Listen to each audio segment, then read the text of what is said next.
The bell above the door of Ollivander's jingled faintly, the sound so delicate it seemed to stir the dust motes drifting in the slanted afternoon light. Hermione Granger stepped inside, her boots quiet against the worn willow floor, and exhaled as if she'd been holding her breath all the way from Diagon Alley. The air was thick with the scent of aged wood, parchment, and something deeper, the quiet hum of dormant magic, like the echo of a lullaby half-remembered. "Miss Granger," came a soft voice from the shadows. A young woman emerged, barely out of her teens, with silver-rimmed spectacles and fingers stained faintly with what looked like ink or soot. "Mr. Ollivander sends his regards. He's indisposed today, but he asked me to show you the wand." Hermione's pulse quickened. "You found something." The apprentice, Lysa, her name tag read, "Not once." "It's not like anything in the records." "Not quite phoenix, not quite dragon, not quite unicorn," Hermione finished quietly. Lysa blinked. "You knew?" "I didn't, but I felt it." She pressed a hand to her chest where, for the past fortnight, a strange warmth had pulsed beneath her ribs each dawn, like a second heartbeat. "It's not just me, there are others." Lysa reached into the inner pocket of her apron and withdrew a slender box, carved from pale yew and bound in silver thread that shimmered like frost. This core, it wasn't made. It was found. In the ruins beneath the old wand-maker, crypts in Eberacum, a shard of something, obsidian, maybe, but warm to the touch. When we tried to test it, the wand chose nothing, but when 3 of us held it at once, it sang. Hermione took the box. Her fingers trembled slightly as she lifted the lid. Inside, cradled in velvet the color of twilight, lay a wand of deep swirling wood, black as a moonless sky, threaded through with veins of gold, silver, and crimson. It looked alive. The moment she saw it, her wand, the one given to her at 11, vibrated in her pocket, as if straining to reach it. She didn't touch it, not yet. "Who are the 3?" she asked. "A healer from St. Mungo's, a curse-breaker from Egypt, and a wizard from Malfoy Manor." Hermione's breath caught. "Draco?" The name slipped out before she could stop it. Lysa tilted her head. "You know him? We've history." She looked away, toward the shelves stacked with centuries of wands, each holding a story, a soul. "And the 3rd? The one who brought the unicorn resonance?" "Harry," whispered a voice from the doorway. They both turned. He stood there, cloaked in travel dust, his scar hidden beneath a fringe of unruly hair, gone slightly threaded with gray. His eyes, though, those were unchanged, bright, weary, familiar. "I felt it too," Harry said, stepping forward, "like a pull behind my ears. Like the wand knew my name before I did." Hermione stared at him. "You shouldn't be here. Not like this. Not unannounced." "I didn't choose to come," he said quietly. "I was called." Lysa stepped back, watching them both with wide, curious eyes. "It's happening, isn't it? The resonance. It's growing stronger." The rain fell in silver sheets over London, blurring the edges of street lamps, and turning the Ministry's grand entrance into a smudged silhouette of marble and enchantment. Hermione pulled her cloak tighter, the wool damp and heavy against her shoulders, her breath curling in faint clouds before her. She had been halfway through marking 4th-year essays on magical theory when the Patronus arrived, Kingsley's deep voice cutting through the quiet of her study, precise and urgent. "Come at once, the artifact chamber. It's about the wand." She hadn't needed to ask which wand. The guards at the entrance nodded her through without question, their wands twitching in silent recognition.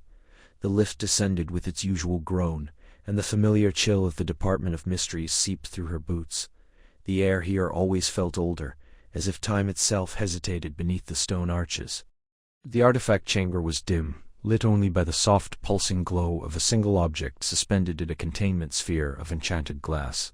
The wand hovered at eye level, rotating slowly, its surface a strange amalgam of materials, dark, veined wood, threaded with what looked like molten silver, and a core that shimmered with colors that didn't belong to any known magical creature. It hummed, a low vibration that resonated in her bones, like a heartbeat beneath the earth. And then she saw them. Harry stood to the left, arms crossed, his expression guarded. His oro robes were rumpled, as though he'd been pulled from the field. His scar, pale beneath the chamber's cold light, seemed to flicker when the wand pulsed. Draco Malfoy leaned against the far wall, one hand tucked into his coat, the other absently tracing the handle of his own wand. He looked paler than she remembered, shadows beneath his eyes, but his gaze was sharp, calculating. "You're Nate," he said, voice smooth but not unkind. "We were beginning to think you'd hexed the summons." Hermione ignored him, stepping closer to the containment sphere. "When was it found?" 2 days ago, Harry said. "Buried beneath the ruins of an old Wand-maker's crypt near Godric's Hollow. No name, no markings, but the enchantments on it. They're not just powerful, they're reactive. To us." "To us?" Draco pushed off the wall. "Every time one of us gets near it, it responds. Your magic, Granger. When you're close, the core flares blue. Potter's, it turns gold. Mine." He paused. "It turns crimson, like it's recognizing us." "That's impossible," she said, though her fingers curled around the strap of her bag. "Wand cores draw from creatures, not people. Unless it's not drawing from creatures at all," Harry finished. "Unless it's drawing from us." Silence settled between them, thick and uneasy. Hermione moved to the nearest table, where scrolls and fragments of ancient texts were spread in careful disarray.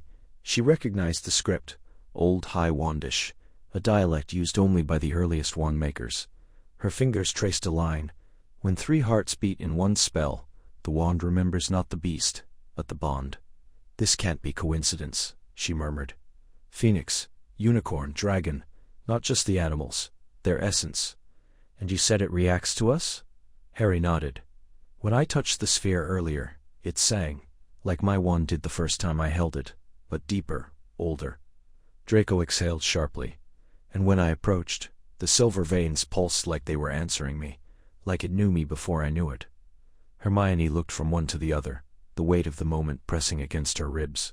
This wasn't just a mystery of magic, it was a mirror. "Then we're not just investigating this wand," she said quietly. "It's investigating us." Outside, the storm deepened. The wand turned once more, its light washing over their faces. 3 colors, one white, and the unspoken truth between them. Something had bound them long before they stood in this room, and it was not done with them yet. The air in the Ministry's restricted wand-lore chamber hummed with a frequency that made Harry's scar prickle, not the sharp pain of old, but a low, persistent thrum, like a pulse beneath stone. Before them, suspended in a cage of silver filigree, the new core glowed faintly, a shard of obsidian threaded with veins of gold, crimson, and silver, shifting like liquid under moonlight. It had been unearthed beneath the ruins of an ancient wand-maker's tower in the Carpathians, and every attempt to channel it, by aurors, scholars, even Ollivander's distant cousin, had failed. Nothing, no spark, no resonance, until now. Hermione adjusted her spectacles, fingers tracing the edge of the containment field. "It's not just inert," she murmured. "It's waiting." Draco stood a few paces behind, arms crossed, his expression caught between irritation and reluctant fascination. "Waiting for what? A standing ovation? This is a waste of time." "The Ministry's clutching at shadows. Then why did it flare when Harry stepped in?" Hermione shot back, not looking at him. Harry glanced at his hands. "I felt it, like something recognized me." Draco scoffed. "Everything recognizes you, Potter. That's your curse." Hermione ignored him, already pulling scrolls from her enchanted satchel. The texts mentioned triune cores, rare, unstable, formed only when 3 magics of equal strength and opposing natures converge in a place of power. But they were myths. Until now. "Opposing natures?" Harry asked. She hesitated. "Phoenix, unicorn, dragon." Silence settled like dust. Draco's jaw tightened. "You're saying this thing is made from pieces of us?" "Not literally," she said quickly. "But the magic, your core affinities, fox, buckbeak, the Hungarian horntail, they're tied to moments of sacrifice, survival, transformation. The wand isn't just made of those creatures.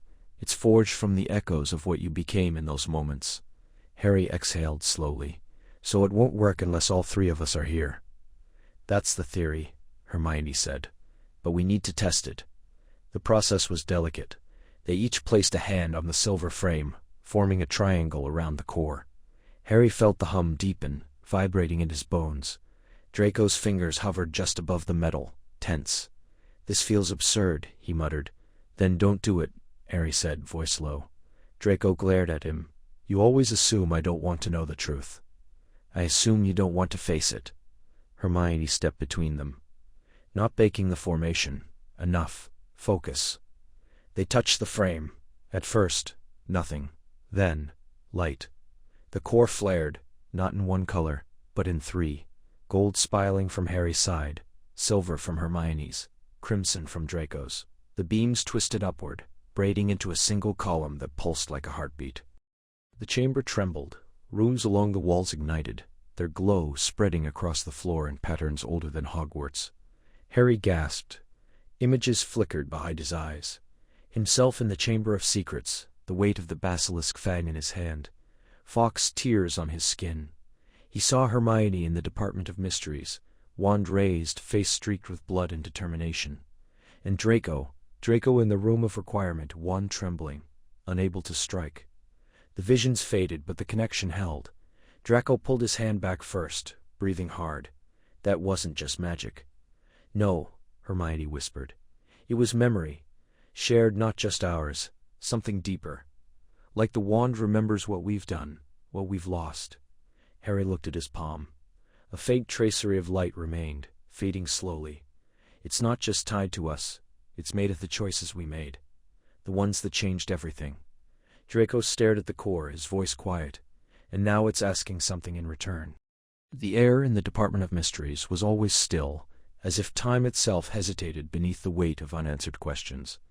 Harry stood with his back to the veiled archway, arms crossed, watching the ministry-appointed overseer lock the door behind them with a flick of her wand and a muttered incantation. The click echoed like a bone snapping. Hermione exhaled sharply, adjusting the strap of her satchel. "This is absurd.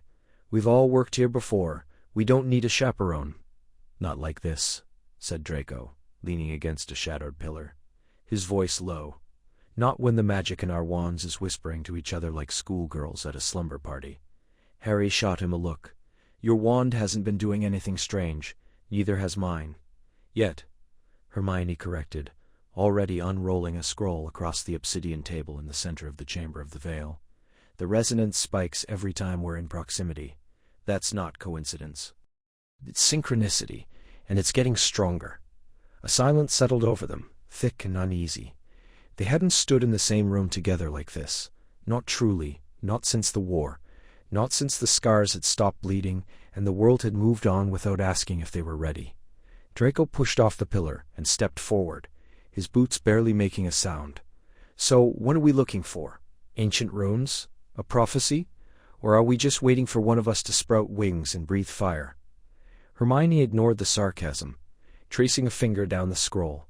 The wand material, Greythorn, wasn't in any known registry until 3 months ago. Found in a collapsed cave beneath what used to be a hidden dragon nesting ground in the Carpathians. But the cores, they're not just similar to ours, they're echoes. Fragments of phoenix feather, unicorn hair, dragon heartstring, not just any, but ones with magical imprints. Like residuals.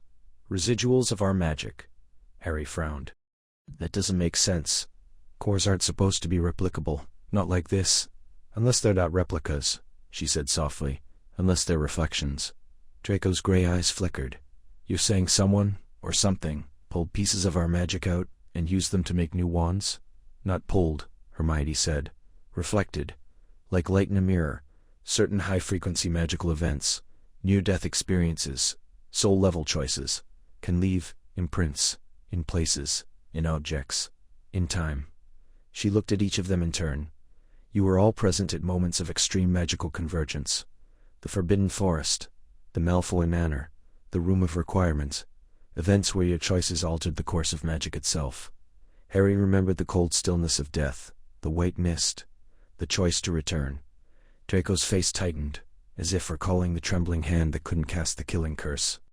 Hermione's fingers curled around her wand, the wand that had burned Fenrir, that had shattered under the weight of escape.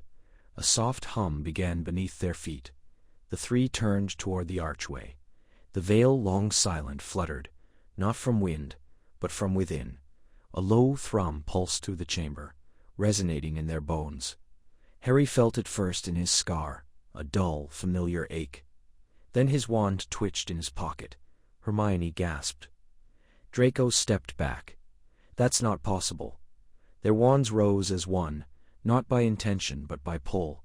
Wood and core trembled, drawn toward the arch. Harry's holly, Hermione's vine, Draco's hawthorn, all vibrating, glowing faintly at the tips. A thread of gold, silver, and pale blue spiraled between them, thin as breath, binding them in a triangle of light. And from behind the veil, a whisper, 3 voices, layered over one another, speaking in unison. You were never separate. The light snapped. The wands fell. The chamber stilled.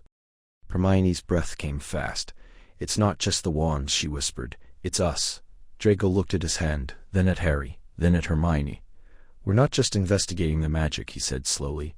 We are the magic. Harry stared at the veil, heart pounding. Then we're not looking for answers, he said. We're looking for what we broke. The air in the Department of Mysteries hummed, not with the usual low resonance of hidden enchantments, but with something sharper, more urgent, like the breath before a storm. Harry stood at the edge of the dais, his fingers curled around his wand, the holly wood warm and restless in his grip. Across from him, Hermione's knuckles whitened around her vying wood, her eyes narrowed in concentration. To his left, Draco stood with his back straight, and his jaw set, his hawthorn wand angled slightly upward, as if bracing for an attack that hadn't come. None of them had cast a spell. Not yet. It began as a vibration beneath the stone floor, subtle at first, like the distant tramp of boots on marble. Then the torches flickered, not with flame, but with light that pulsed in 3 distinct rhythms. Red, silver, green. The colors bled into one another, swirling above the central pedestal where the new wand lay, its shaft carved from a wood no one could name, dark as obsidian but threaded through with veins of shimmering gold. It's reacting to us, Hermione murmured, her voice taut. Not the room, us, Draco exhaled sharply. Brilliant observation, Granger. Now what? She didn't answer. Instead, she stepped forward, her wand tip lowering toward the pedestal. I think it recognizes something. Harry felt it before he saw it. A tug behind his ribs, as though his magic were being gently, insistently pulled forward. His wand twitched. Then, without conscious thought, it rose on its own, pointing toward the strange artifact. Hermione's followed. So did Draco's. The moment their wand tips aligned above the dark wood, the world snapped into silence. No breath, no echo, no time. Then, light. A column of radiant energy erupted from the pedestal, splitting into 3 beams that wrapped around their wands like living vines. Harry gasped as heat surged up his arm, not burning, but filling him with something ancient and vast. He saw flashes, a phoenix rising from ashes, wings trailing fire, a silver unicorn stepping through mist, its horn glowing like a star, a dragon coiled around a mountain peak, eyes like molten gold, and beneath it all, a pulse, not a spell, not a curse, not a charm, but a heartbeat. Their heartbeats, Hermione cried out, not in pain but in recognition. It's like our cores are singing. Draco staggered, his face pale. That's impossible. Our wands have nothing to do with each other. Apparently they do, Harry said, his voice rough. His scar prickled, not with pain, but with memory, of fire, of loyalty, of choices made in shadow and in light. The beams tightened, then collapsed inward, spiraling into a single thread of luminous energy no thicker than a hair, but pulsing with the same rhythm as their breath. It lingered in the air, coiling gently, before drifting downward to wrap once around each of their wands. Then silence. The torches returned to normal. The floor stilled. The strange wand lay motionless, its golden veins dimmed, but the thread remained. It hovered between them, a fragile, glowing filament connecting the 3 wands like an invisible tether. Harry reached out, not to touch it, but to feel its warmth. It thrummed softly under his fingertips, like the string of a harp plucked in another room. Draco stared at it, his expression unreadable. This isn't wand lore, he said quietly. This is something else. Hermione's voice was barely a whisper. It's not just the cores. It's us. Something in us. Our magic. our choices, the things we've done, has left a mark. Then it's been waiting. Harry looked from one to the other. The woman who had walked through fire for friendship, the man who had walked through darkness to find his way back, and himself who had never quite known where he belonged. And for the first time he wondered if belonging wasn't a place, but a pulse, a thread, a shared breath in the dark. The thread shimmered, as if in answer. The library at the Ministry of Magic had always been cold, but tonight it felt like the chill came from within the books themselves. Hermione ran her fingertips along the cracked spine of Wonged lore of the Elder Realms, the leather dry as ancient skin. Dust rose in faint spirals beneath the flickering candlelight, and the air tasted of parchment and time. She exhaled slowly, watching her breath curl like smoke. Beside her, Harry leaned against a towering shelf, arms crossed, eyes scanning the runes etched into the stone arch above them. Symbols older than the Ministry, older than Hogwarts. "This isn't just about wand cores," Hermione murmured, flipping open the book with careful hands. "It's about resonance. The energy signature we pulled from the new material. It doesn't just echo phoenix, unicorn, and dragon. It remembers them." Harry frowned. "Remembers?" She turned a page. The ink inside shimmered faintly, reacting to her touch. "Look at the marginalia," she said, tracing a delicate script that seemed to shift when not stared at directly. "It's written in Elder Futhark, but layered with magical intent, like a memory trapped in the ink. This isn't just history, it's testimony." Harry stepped closer, his shoulder brushing hers as he peered at the page. A faint warmth sparked where they touched, subtle, but undeniable, a ripple in the air, like heat over stone. He blinked and looked at her. "Did you feel that?" Hermione nodded, her pulse tapping just a little faster beneath her skin. "It's the resonance again. Our magic. It's responding to the text. Not just mine. Yours too." Across the room the heavy oak door creaked open, and Draco Malfoy stepped through, his silhouette sharp against the dim green glow of the corridor sconces. He wore a long charcoal coat, its edges dusted with frost, and his breath came in measured clouds. "You two really do enjoy lurking in tombs, don't you?" His voice was dry, but there was no real bite to it, only the old cadence of wary familiarity. "We're not lurking," Hermione said, closing the book gently. "We're reading." Draco approached, eyeing the volume with suspicion. "And what, pray tell, does wand lore of the Elder Realms have to say about our little trinity of cores?" "That they're not just ingredients," Harry said. "They're inheritances." Draco went still. Inheritances. Hermione reopened the book, turning to a page where 3 sigils were drawn in red gold ink, each pulsing faintly, as if alive. One blazed like a rising sun, the phoenix. One shimmered like moonlight on water, the unicorn. And the third smoldered low and deep, like embers in a dying fire, the dragon. "The text says the first wands weren't made," she whispered. "They were grown, from a single tree, fed by sacrifice, feathers, blood, tears. The phoenix's final song, a unicorn's last breath, a dragon's heartfire. The magic wasn't just bound, it was given." Silence settled between them, thick and reverent. Draco's voice was quiet when he spoke. "And then the tree was lost? Or hidden?" she said. "The text implies it still exists, dormant, waiting, but only for those whose magic carries the echo of the original gifts." Harry looked down at his wand, holly and phoenix feather, a relic of a past he'd never fully understood. "So when we found that new wand material in the forest, it wasn't random, it was a call. A summons," Mako corrected, pulling his own wand free. "Blackthorn, dragon heartstring." He turned it slowly in his fingers, and we answered, all 3 of us. Outside, the wind moaned through the ministry's spires, rattling the high windows. A gust stirred the pages of the ancient book, and for a moment, the 3 sigils flared, bright, then dim, then bright again, pulsing in rhythm with something unseen. Hermione's breath caught.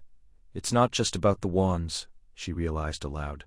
"It's about us, the choices we made, the lives we lived. Harry, you were marked by fire and rebirth. Draco, you walked through ruin and chose to return. And she hesitated. I always believed in truth, even when it hurt, even when it meant remembering what others wanted to forget." Draco looked at her, really looked. At the shadows under her eyes, the stubborn set of her jaw. "You think that's why we're tied to this? Not just our wands, but us?" "I think," she said softly, "that magic doesn't forget sacrifice. And we've all paid in blood, one way or another." Harry exhaled, long and slow. "So what now?" Hermione closed the book, pressing her palm flat against its cover. "Now we find where the tree was last seen. According to this, there's a place in the northern highlands, beyond the Vale's old borders, a grove where the first wand-makers met. If the resonance is growing stronger, if the cores are calling, that's where it will lead." Draco tucked his wand away, then adjusted his coat. "Of course it's somewhere freezing and probably cursed." Harry almost smiled. "Would you expect anything less?" A pause. Then quietly Draco said, "Then let's not keep fate waiting." The candles guttered as they left, shadows stretching long behind them. 3 figures moving through the dark. Not as enemies, not yet as friends, but as something else entirely. Something the old magic had foreseen, long before their names were written in history. The fire in the Malfoy library had not been lit in years, not since the war ended, and silence settled like dust over the gilded shelves. Draco stood in the doorway, his breath shallow, as if the room itself might remember him. Remember the boy who once traced his fingers over forbidden scrolls while his father whispered warnings in Parseltongue. Tonight the air smelled of old parchment, and something fainter, something metallic, like cooled dragon blood on stone. He lit a single candle with a flick of his wand, the flame casting long trembling shadows across the ancestral grimoires. His fingers found the spine of a volume bound in black dragon hide, cores of the unbroken flame, a text so restricted even Lucius had handled it with gloves. It opened with a whisper, the pages brittle. The ink faded to the color of dried rust. There, in looping script, older than the ministry, was the first mention. When a dragon dies in wrath, its heart does not cease. Fragments of soul, bound by pride and fire, linger in the marrow of its bones. These are not mere ashes. They are memory made manifest. Draco exhaled slowly. He had read this as a child, but not understood. Then it had been power. The promise of a wand that answered only to blood, to legacy. Now it felt like a confession. He traced the next passage with his thumb. Such cores do not obey. They remember. They dream. And when matched with a wizard, whose spirit mirrors their fire, they awaken not as tools, but as echoes. A cold breath brushed the back of his neck. Not wind, impossible, the windows sealed, but something older. He turned. Nothing moved. Yet the candle flame bent as if pulled by invisible fingers. He remembered his mother once telling him, in the hush between raids and orders, that the dragons of old did not die easily. "Their bones speak, Draco," she had said, her voice low, her hand tight around his. "Even when buried beneath mountains, they whisper to those who listen." He had thought her afraid. Now he wondered if she had been warning him. His own wand, hawthorn, unicorn hair, had been restless these past weeks, twitching in his palm when near Harry or Granger, as though it sensed something out of alignment. And the dreams, fire, scales, a roar that wasn't sound but pressure, deep in the chest. They had started after the discovery of the new wand material in the ruins beneath Ilvermorny, a core unlike any other, forged from ash, horn, and feather, fused by magic that predated wands themselves, and tied somehow to the 3 of them. He flipped the page. A sketch stared back, a wand split down the center. Its core a spiral of 3 threads, one gold like sunlight on wings, one silver as moonlit horn, one red as fresh flame. Beneath it, a single line. When 3 souls are bound by sacrifice, the wand remembers what the world forgets. Draco closed his eyes. Sacrifice. Not just his, theirs. Harry, standing in the forest, offering his life. Granger, walking into the ministry with oblivion in her hands. And himself, not noble, not brave, but still a choice, lowering his wand in the room of requirement. Not fighting, not saving, not truly, but not destroying either. Had that been enough to stitch their fates into something older than blood? A sound, soft, like pages turning in the dark. He looked up. The book was open to a new section, though he hadn't moved it. The dragon remembers fire, the phoenix rebirth, the unicorn, purity. But when their cores meet in one wand, It is not power that emerges, it is truth. And truth, young heir, is the one thing no Malfoy has ever survived. His breath caught. The words weren't in the original script. They were in his father's hand. He stepped back, heart pounding. Then, from the deepest corner of the library, a single note rang out, clear, high, like a phoenix's cry, though no bird had ever been kept here. And in the silence that followed, he felt it, not fear, but recognition, as if something inside him had answered. The fire crackled low in the hearth of Hermione's borrowed cottage, casting long, wavering shadows across the worn wooden floor. Outside, rain tapped a steady rhythm against the window panes, the kind of soft, persistent drizzle that made the world feel smaller, closer. Harry sat across from her, one knee drawn up, his fingers tracing the grain of his wand as if reading a map only he could see. Hermione watched him, the way his brow furrowed slightly, the way his thumb paused over the seam near the handle. "I never noticed it before," he said at last, voice low, "but there it is. A warmth, just after the killing curse rebounded. Not in my hand, not exactly. Deeper, like it came from the wand itself, and then moved into me." Hermione nodded slowly. She had her wand laid across her palm, the vine wood cool and familiar. "It happened for me too, in the Chamber of Secrets. When Fawkes cried over me, I thought it was just relief, or the phoenix tears healing me, but now I wonder. My wand? Did it throng? Like it recognized something?" Harry looked up. "You felt it?" "I didn't understand it then, but yes, a vibration, soft, almost musical, like a note hum just below hearing." She turned her wand gently, watching the firelight catch along its length. "I always thought it was coincidence, that my wand chose me because of what I valued. Knowledge, protection, loyalty. But what if it wasn't just about me? What if it was drawn? Drawn to what?" Harry asked, though he already knew the answer forming between them. "To you," she said simply. "To your magic, to the phoenix, Fawkes, who gave part of himself to your wand. And maybe to something else. Something shared." They sat in silence for a moment, the weight of memory pressing close. Harry closed his eyes. He could still see the flash of green light, the way Voldemort's curse had twisted back on itself. He could feel the surge, not just power, but presence. As if something inside his wand had awakened, not just defending him, but answering a call. "When Dumbledore told me the twin cores could not defeat one another, I thought it meant destruction would be impossible," Harry said. "But what if it meant something else? What if it meant connection, recognition?" Hermione exhaled, like two threads pulled from the same loom. Another pause. The rain softened. A log shifted in the fireplace, sending up a brief shower of sparks. "I've been reading about ancient wand pairings," she said. "Not just brother wands. There are legends, rare, obscure, about wands that resonate across distance, across time. Not just of the same core, but because the magic within the wielders aligns in some way. Trauma, sacrifice, choices made in moments of truth." She looked at him. "You and I, we were in those moments together, over and over." Harry opened his eyes. "The Department of Mysteries, the forest, Gringotts. You were there. You fought there, and your wand reacted. Mine did too. I just didn't know what I was feeling." She lifted her wand, held it out. "Try it. Just point yours toward mine. Not a spell, just an intention." He hesitated, then did the same. Their wands hovered, tips about a foot apart. At first, nothing.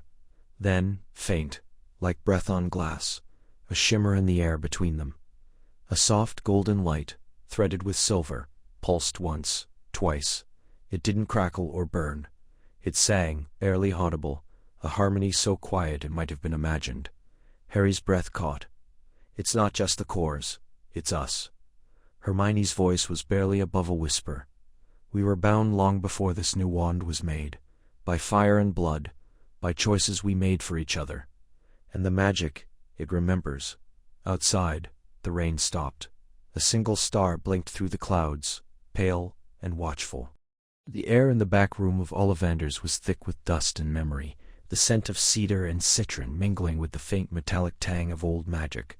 Hermione's fingers trembled slightly as she turned another brittle page, the parchment crackling like dried leaves beneath her touch. Around her, the towering shelves groaned under the weight of forgotten records, their labels faded into obscurity. Moonlight filtered through the cracked window, painting silver streaks across the floor and catching the fine particles suspended in the air like drifting stardust. "I still don't understand why we're doing this," Draco said from the corner, arms crossed, his voice low, but edged with impatience. He stood near a broken cabinet, one hand resting on the frame as if bracing himself against something unseen. "Ollivander's notes? Ancient wand lore?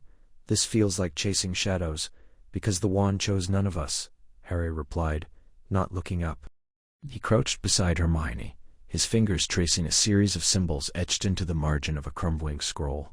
"It responded to all three of us, at once. That doesn't happen unless something's tied, connected." Hermione exhaled slowly, and Ollivander wrote about it, just before he disappeared. He called it the Tricentis Core, a fusion of phoenix, unicorn, and dragon, not just in material, but in essence. He said it was a convergence of wills, of destinies. She paused, frowning, but he never finished his research. Only fragments remain. A sudden gust rattled the window pane, and the candle on the table flickered. In that moment, the light shifted, casting a different angle across the page. Hermione stiffened. "Wait, look." Harry leaned closer. Beneath a layer of seemingly random notations, a pattern emerged, delicate lines forming a map, faint but unmistakable. It was drawn in invisible ink, revealed only at certain angles of light. 3 points glowed like embers beneath the surface, one deep in the Carpathians, another near the cliffs of Brittany, the third buried in the alpine valleys of Tyrol. "These aren't random," Hermione whispered. "They're equidistant, a triangle. And look, the symbols. This one," she pointed, "is the mark of the fire phoenix. The second," she traced a crescent with a star. "That's ancient unicorn script for purity under trial. And the third, coiled flame, dragon's oath." Draco stepped forward, his shadow falling across the map. "You're saying these are what? Crafting sites? Where the original wands were made?" "Not original wands," Hermione corrected. "Founding sites, places where the three creatures gave part of themselves willingly. Ollivander believed that true magic, deep magic, requires consent. Sacrifice. Yes, but never theft." She looked up at Harry. "Your wand's core came from Fawkes, but this is older." "Primal." Harry's scar prickled, a faint echo of pain that had become a familiar ghost. He didn't speak of it. Not here. Not yet. Draco ran a hand through his hair, exhaling sharply. "So we're supposed to travel across Europe, chasing a dead wand-maker's riddles. And do what? Dig up dirt? Summon spirits? Maybe," Harry said quietly. "Or maybe we'll find something that explains why our magic, tangled. Why when I cast a spell now I sometimes feel like someone else's breath is behind it." Draco finished, his voice softer now. He met Harry's eyes, then glanced at Hermione. "I felt it too, in my dreams. A pull, like a thread wooed too tight." Hermione closed the book, likely her voice barely. "A ghost to curvely, a felt as ones. Then we go. Not as enemies, not as old rivals, but as something else, as the ones the magic chose." Silence settled between them, heavy with unspoken history. Duels in corridors, words like knives, years of distance.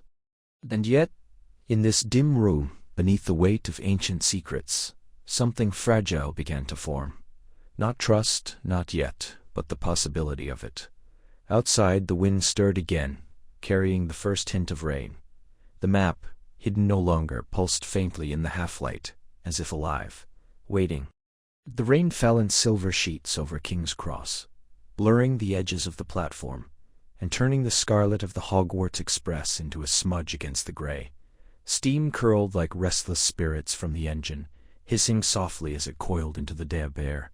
Harry stood apart, his coat collar turned up, fingers tightening around the handle of a worn leather case, not a wand, but something heavier. The Ministry had insisted on documentation, on oversight, on silence. They'd given their blessing only under the condition that all three go together. As if their history could be folded into a neat file and stamped with approval. Hermione arrived first, her boots clicking with purpose on the wet stone. She carried no case, only a small satchel slung across her shoulder, its contents charmed beyond detection. Her eyes scanned the platform, not for threats, but for patterns. The way the mist curled too deliberately near the archway, the faint shimmer above the ticket booth where a monitoring spell likely hummed. She exhaled, slow and measured. "You're early," she said, stopping beside him.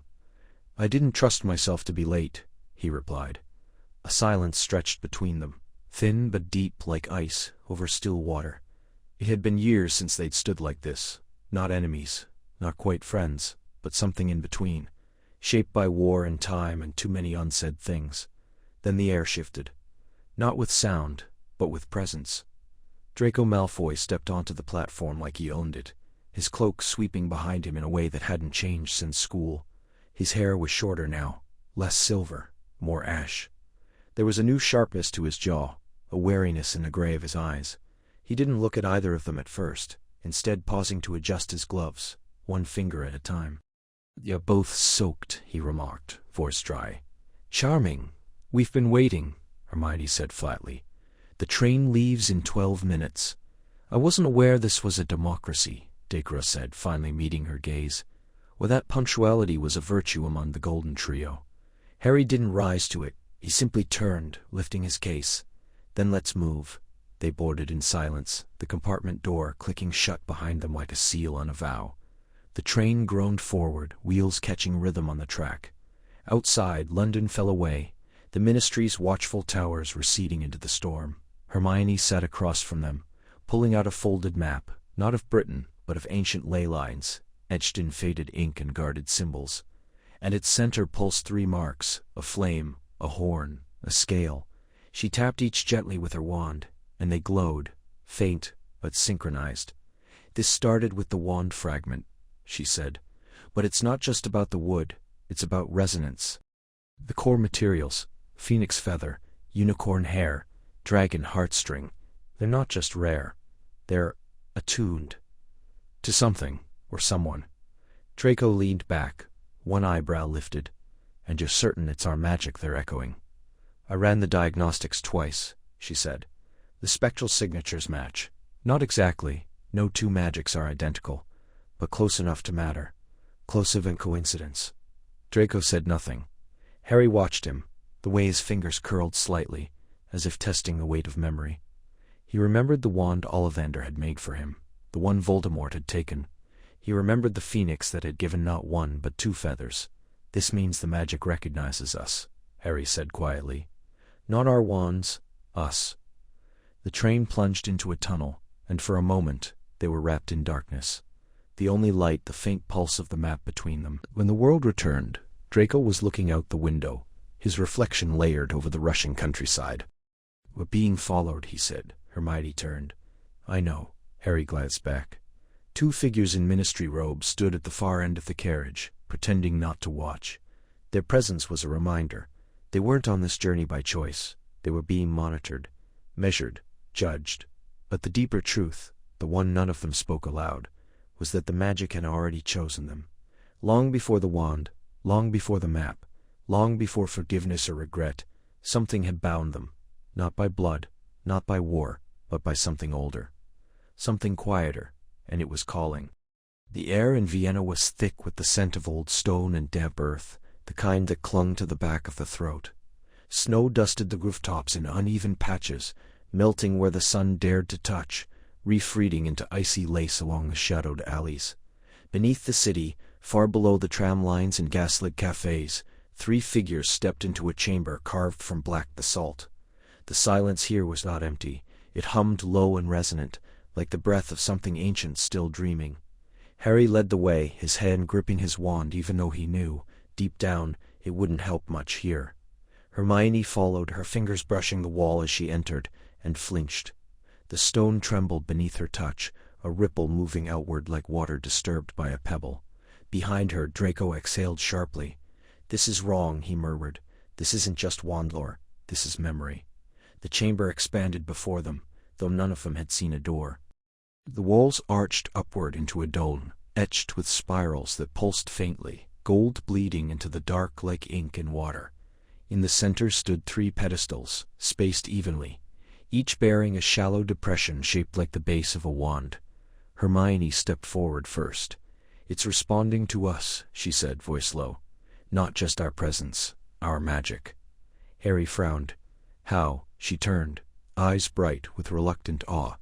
"When I touched the wall, it wasn't just vibration. I heard something, a word, in my voice, but not my memory." Draco narrowed his eyes. "You're saying it's playing back our magic?"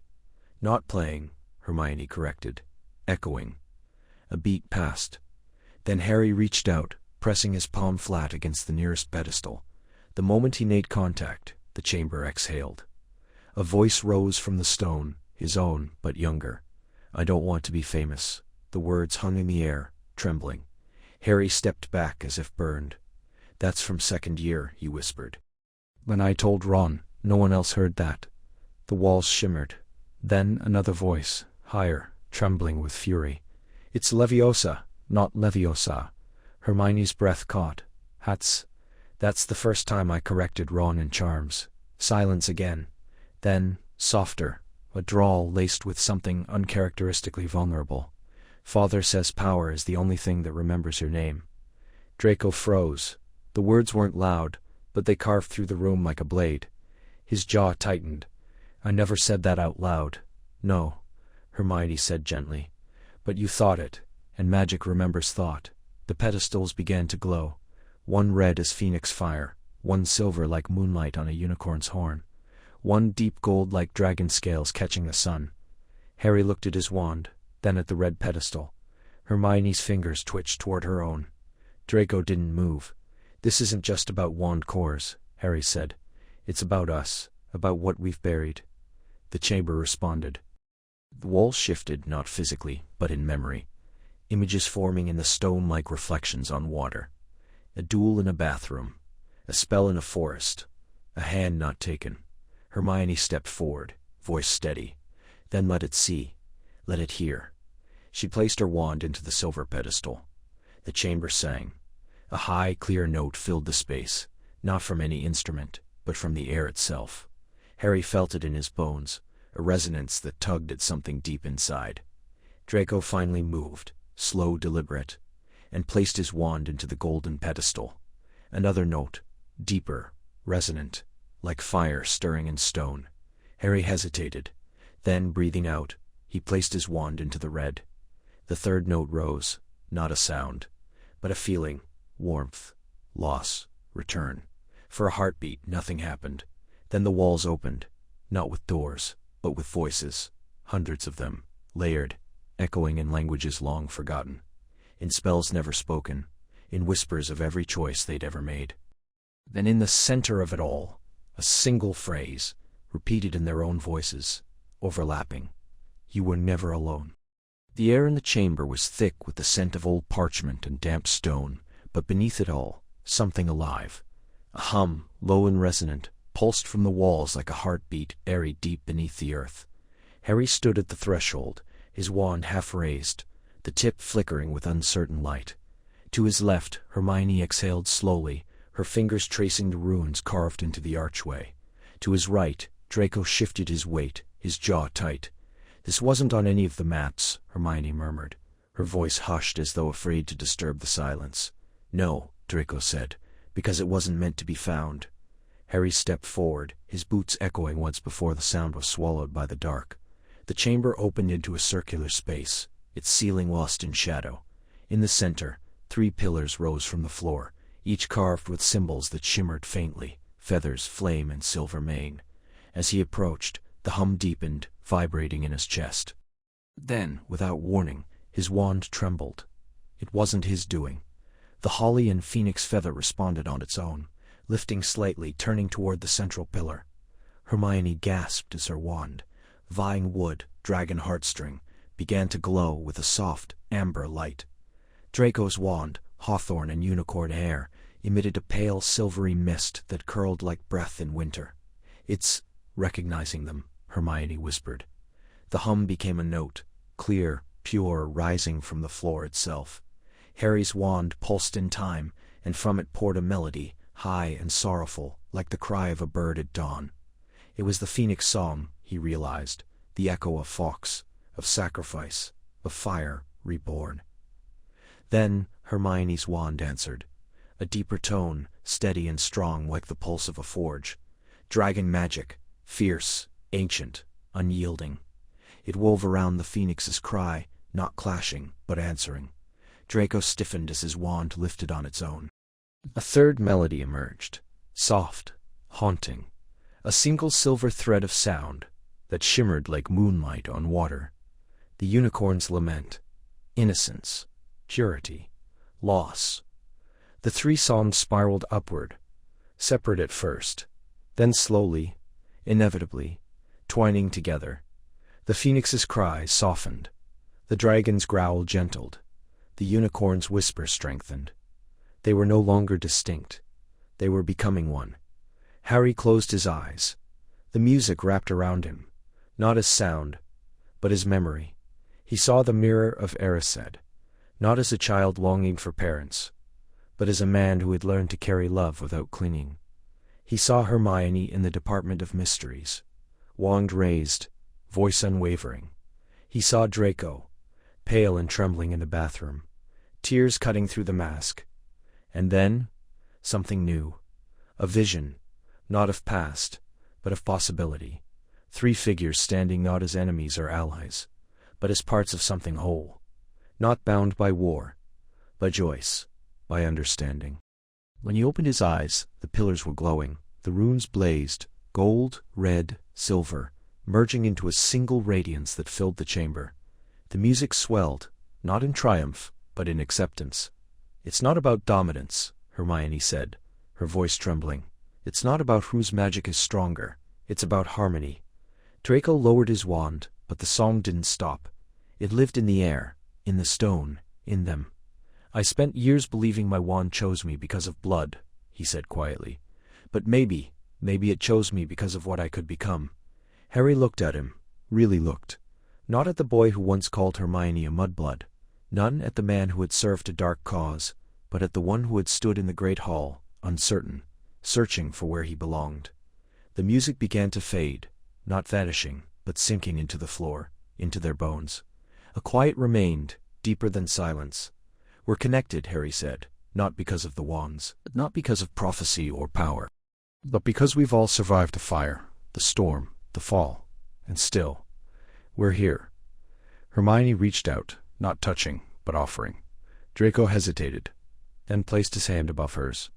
After a breath, Harry did the same. The chamber exhaled, the light dimmed, but the song, soft now, like a lullaby, lingered in their hearts.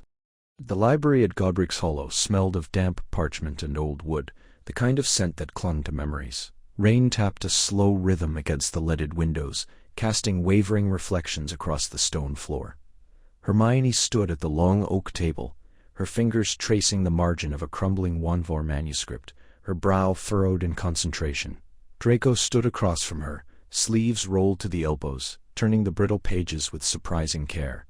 Harry leaned against the bookshelf near the door, arms crossed, watching them. He had expected bickering, snide remarks. At the very least, a barbed comment from Draco about Hermione's over-enthusiastic underlining. But there had been none of that. Instead, a quiet understanding had settled between them, a rhythm, almost imperceptible, like the steady beat of a single heart shared between two bodies. "Fenrir's treatise on dual cores," Hermione murmured, tapping a finger on a faded passage. "It mentions a convergence ritual, rare, dangerous, but possible. Wand cores resonating across great distances, especially if they've been entwined by intent." Draco tilted his head, gray eyes scanning the text. Intent. Not blood, not lineage. Intent. He looked up, meeting her gaze. "So it wasn't just coincidence that our wands reacted the way they did during the storm." "No," she said softly. "When your wand repelled the curse meant for Harry, and mine flared in response, it wasn't just magic. It was recognition." Harry shifted, the floorboard creaking beneath his boot. They both turned, as if remembering he was there. "You're saying our wands know each other?" Harry asked. Draco exhaled, a dry, almost amused breath. "Not the wands, Potter. Us. Our magic. It's been speaking all along. We just weren't listening." Hermione nodded, her expression distant. "The three cores, Phoenix, unicorn, dragon, they're not just materials, they're symbols. Fragments of beings that chose us once, long ago. And now, somehow, they're reaching across time, through the wands, to say something. To say what? Harry asked, voice low. That we're not as separate as we thought, Draco said, and there was no sarcasm in it. Only quiet certainty. A silence followed, thick with unspoken history. The war, the choices, the years of silence, of pretending indifference. Harry remembered the look on Draco's face in the room of requirement. The fear, the boy beneath the cold mask. He remembered Hermione, standing between them in the ministry, wand raised not to fight, but to protect. Hermione turned a page gently, the parchment whispering like a sigh. There's a ruin in the Blackthorn Vale, an old wandrite's sanctum. If there's a record of this kind of convergence, it'll be there. Draco studied her for a long moment. You think we'll find answers in a pile of rubble? I think we'll find echoes, she said. Then sometimes echoes are louder than words. He didn't argue. Instead, he reached into his coat and placed a small silver compass on the table. It didn't point north. The needle trembled, then settled, pointing east, toward the Vale. Harry stared at it. Since when do you carry a magical compass? Since I realized my wand has started vibrating every time you're within 50 feet, Draco replied. A faint smirk touching his lips. But it didn't reach his eyes. Not entirely. There was something softer there now. Caution, yes, but also the faintest flicker of trust. Hermione smiled, just slightly. Then we're agreed. We go to Blackthorn Vale. Harry looked between them. Hermione, steady and sure, her fingers already gathering notes into her satchel. Draco, standing a little straighter, his guard down just enough to let the light in. He didn't understand half of what was happening, but for the first time in years, he didn't feel the need to have all the answers. All right, he said. Let's go. The wind howled through the skeletal trees of the Blackthorn Vale, carrying with it the scent of damp earth and something older, something metallic, like the tang of lightning after a storm. Hermione's boots slacked slightly into the moss-covered stones as she stepped forward, her fingers tracing the eroded ruins carved into the standing monolith at the heart of the ruin. The air hummed, not with sound, but with pressure, as if the space itself resisted their presence. This wasn't here 2 years ago, Draco muttered, his breath visible in the cold. He stood a few paces back, arms crossed, his silver eyes scanning the surrounding ring of shattered pillars. These stones, they're aligned with the old Wandrite constellations. I've only seen them in restricted Malfoy archives. Harry crouched near the base of the monolith, brushing aside a tangle of ivy. Beneath it, a line of script glowed faintly, pulsing like a slow heartbeat. It's in Elder tongue, he said, voice low. But it's reacting to us. Hermione knelt beside him, pulling a small vial of powdered moonstone from her satchel. She sprinkled it over the inscription, whispering a translation charm under her breath. The runes flared, shifting from dull gray to a deep molten gold. When 3 hearts, unbidden, bleed into one wood, the wand shall know not master, but mirror. A silence fell, thick and uneasy. Draco exhaled sharply. That's not a blessing, that's a warning. Hermione read on, her voice barely above a whisper. The phoenix weeps, the dragon burns, the unicorn bleeds, each core a shadow of the soul it once left behind. Bind them, and you bind not magic, but memory, desire, regret. The wand becomes not a tool, but a tomb. Harry stared at his hands. Our wands, they've been acting strange. Remember when mine tried to cast Expecto Patronum on its own during the broomstick chase in Prague? And mine lit up when you two argued over the map in Vienna, Hermione added, her voice tight. Even when I wasn't holding it. Draco didn't speak. He reached into his coat and pulled out his wand. Dark yew once snapped, now mended with silver bands. It trembled faintly in his grip as though sensing the air. It's been dreaming, he said at last. Not visions, feelings, guilt, pride. One night I woke up crying and didn't know why. Hermione looked up, her eyes softening. You felt mine? No, he said quietly. Harry's, the night after you two visited. After you saw the memorial at Godric's Hollow. Harry swallowed. He remembered that night, standing before the crumbling stones, the weight of his parents pressing down like snow on his shoulders. He hadn't spoken, hadn't cried, But his wand, back in the hotel, and emitted a low, mournful hum for hours. "It's not just magic," Hermione whispered. "It's us, the cores. They remember who we were, who we are." A gust tore through the clearing, and the monolith flickered. For a moment, the shadows between the stones shifted, coalescing into three forms: a great bird wreathed in fire, a silver horn gleaming in the dark, and a shadowed beast with molten eyes. They circled the stone once, then dissolved into mist. Draco took a step back. "They're not just in the wand," he said. "They're of us, our choices, our pain, our second chances." Hermione reached out, not to touch the stone, but to Harry and Draco, her fingers brushing their sleeves. A jolt passed between them, silent but electric. The air stilled, the wind died, and in that moment, each of them felt it, not a spell, not a curse, but something quieter, deeper. A recognition, as if the magic had not bound them against their will, but had simply remembered what they had tried so hard to forget, that they had shaped each other long before any wand was forged. That forgiveness was not an end, but a thread, and that some bonds were not meant to be broken. The rain fell in silver sheets over the ruins of Elderglen, a forgotten enclave of early wizarding artisans buried deep within the Scottish Highlands. Hermione stood beneath the crumbling arch of what might have once been a workshop, her fingers tracing the grooves in the moss-covered stone. The air hummed, not with the usual crackle of residual magic, but something subtler, like the echo of a song just beyond hearing. Her wand, clutched tightly in her right hand, pulsed once, warm against her palm. She turned, startled. "Did you feel that?" Harry looked up from the weathered journal he'd been deciphering, his glasses fogged with mist. "Feel what?"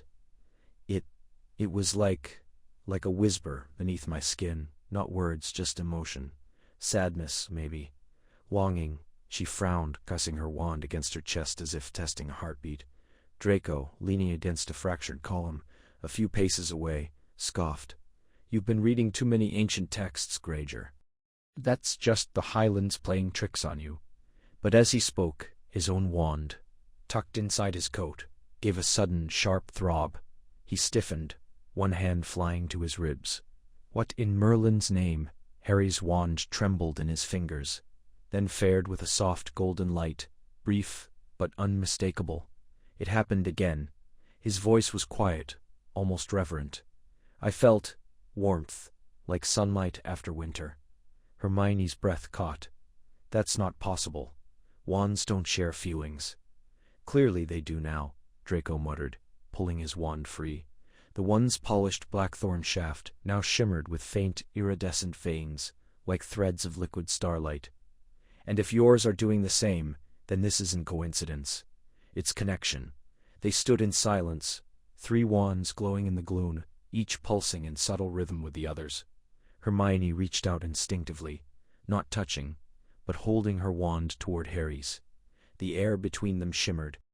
A memory? No, a feeling flooded her mind. Harry, small and thin under the stairs, clutching a broken toy, wishing for someone to see him. She gasped, staggering back. Harry blinked, dazed. You saw that?" "I didn't see it. I felt it," she whispered, like it was my own. Draco's jaw tightened. "Stop. Whatever this is, we don't know how it works. We don't know what it wants." But his protest faltered when his wand suddenly flared with cold, sharp regret. His own memory, unbidden, the bathroom door, Myrtle's sobs, the cruel words he couldn't take back. He closed his eyes, breath uneven. I didn't think about her in years." Hermione stepped forward, her voice gentle, despite years of history between them. "Maybe the wands aren't just connected. Maybe they're remembering. For us." Harry looked between them, rainwater streaking his face. "All three cores came from creatures tied to us. Phoenix for me, unicorn for you, Draco, dragon. But what if the wands aren't just made of those magics? What if they're alive with them, like pieces of us are in them?" A gust of wind howled through the ruins, and for a moment the three wands lifted slightly, as if drawn by an invisible thread. The air shimmered again, and this time, a new sensation bloomed, fragile, tentative. Not memory, but understanding. Hermione felt Harry's quiet strength, the way he carried guilt like a silent vow. Harry sensed Draco's pride. Yes, but beneath it a deep loneliness that mirrored his own. And Draco felt Hermione's relentless hope, the fierce love she guarded behind logic. No one spoke. The boundary between them, once defined by war, rivalry, blood, had begun to unravel.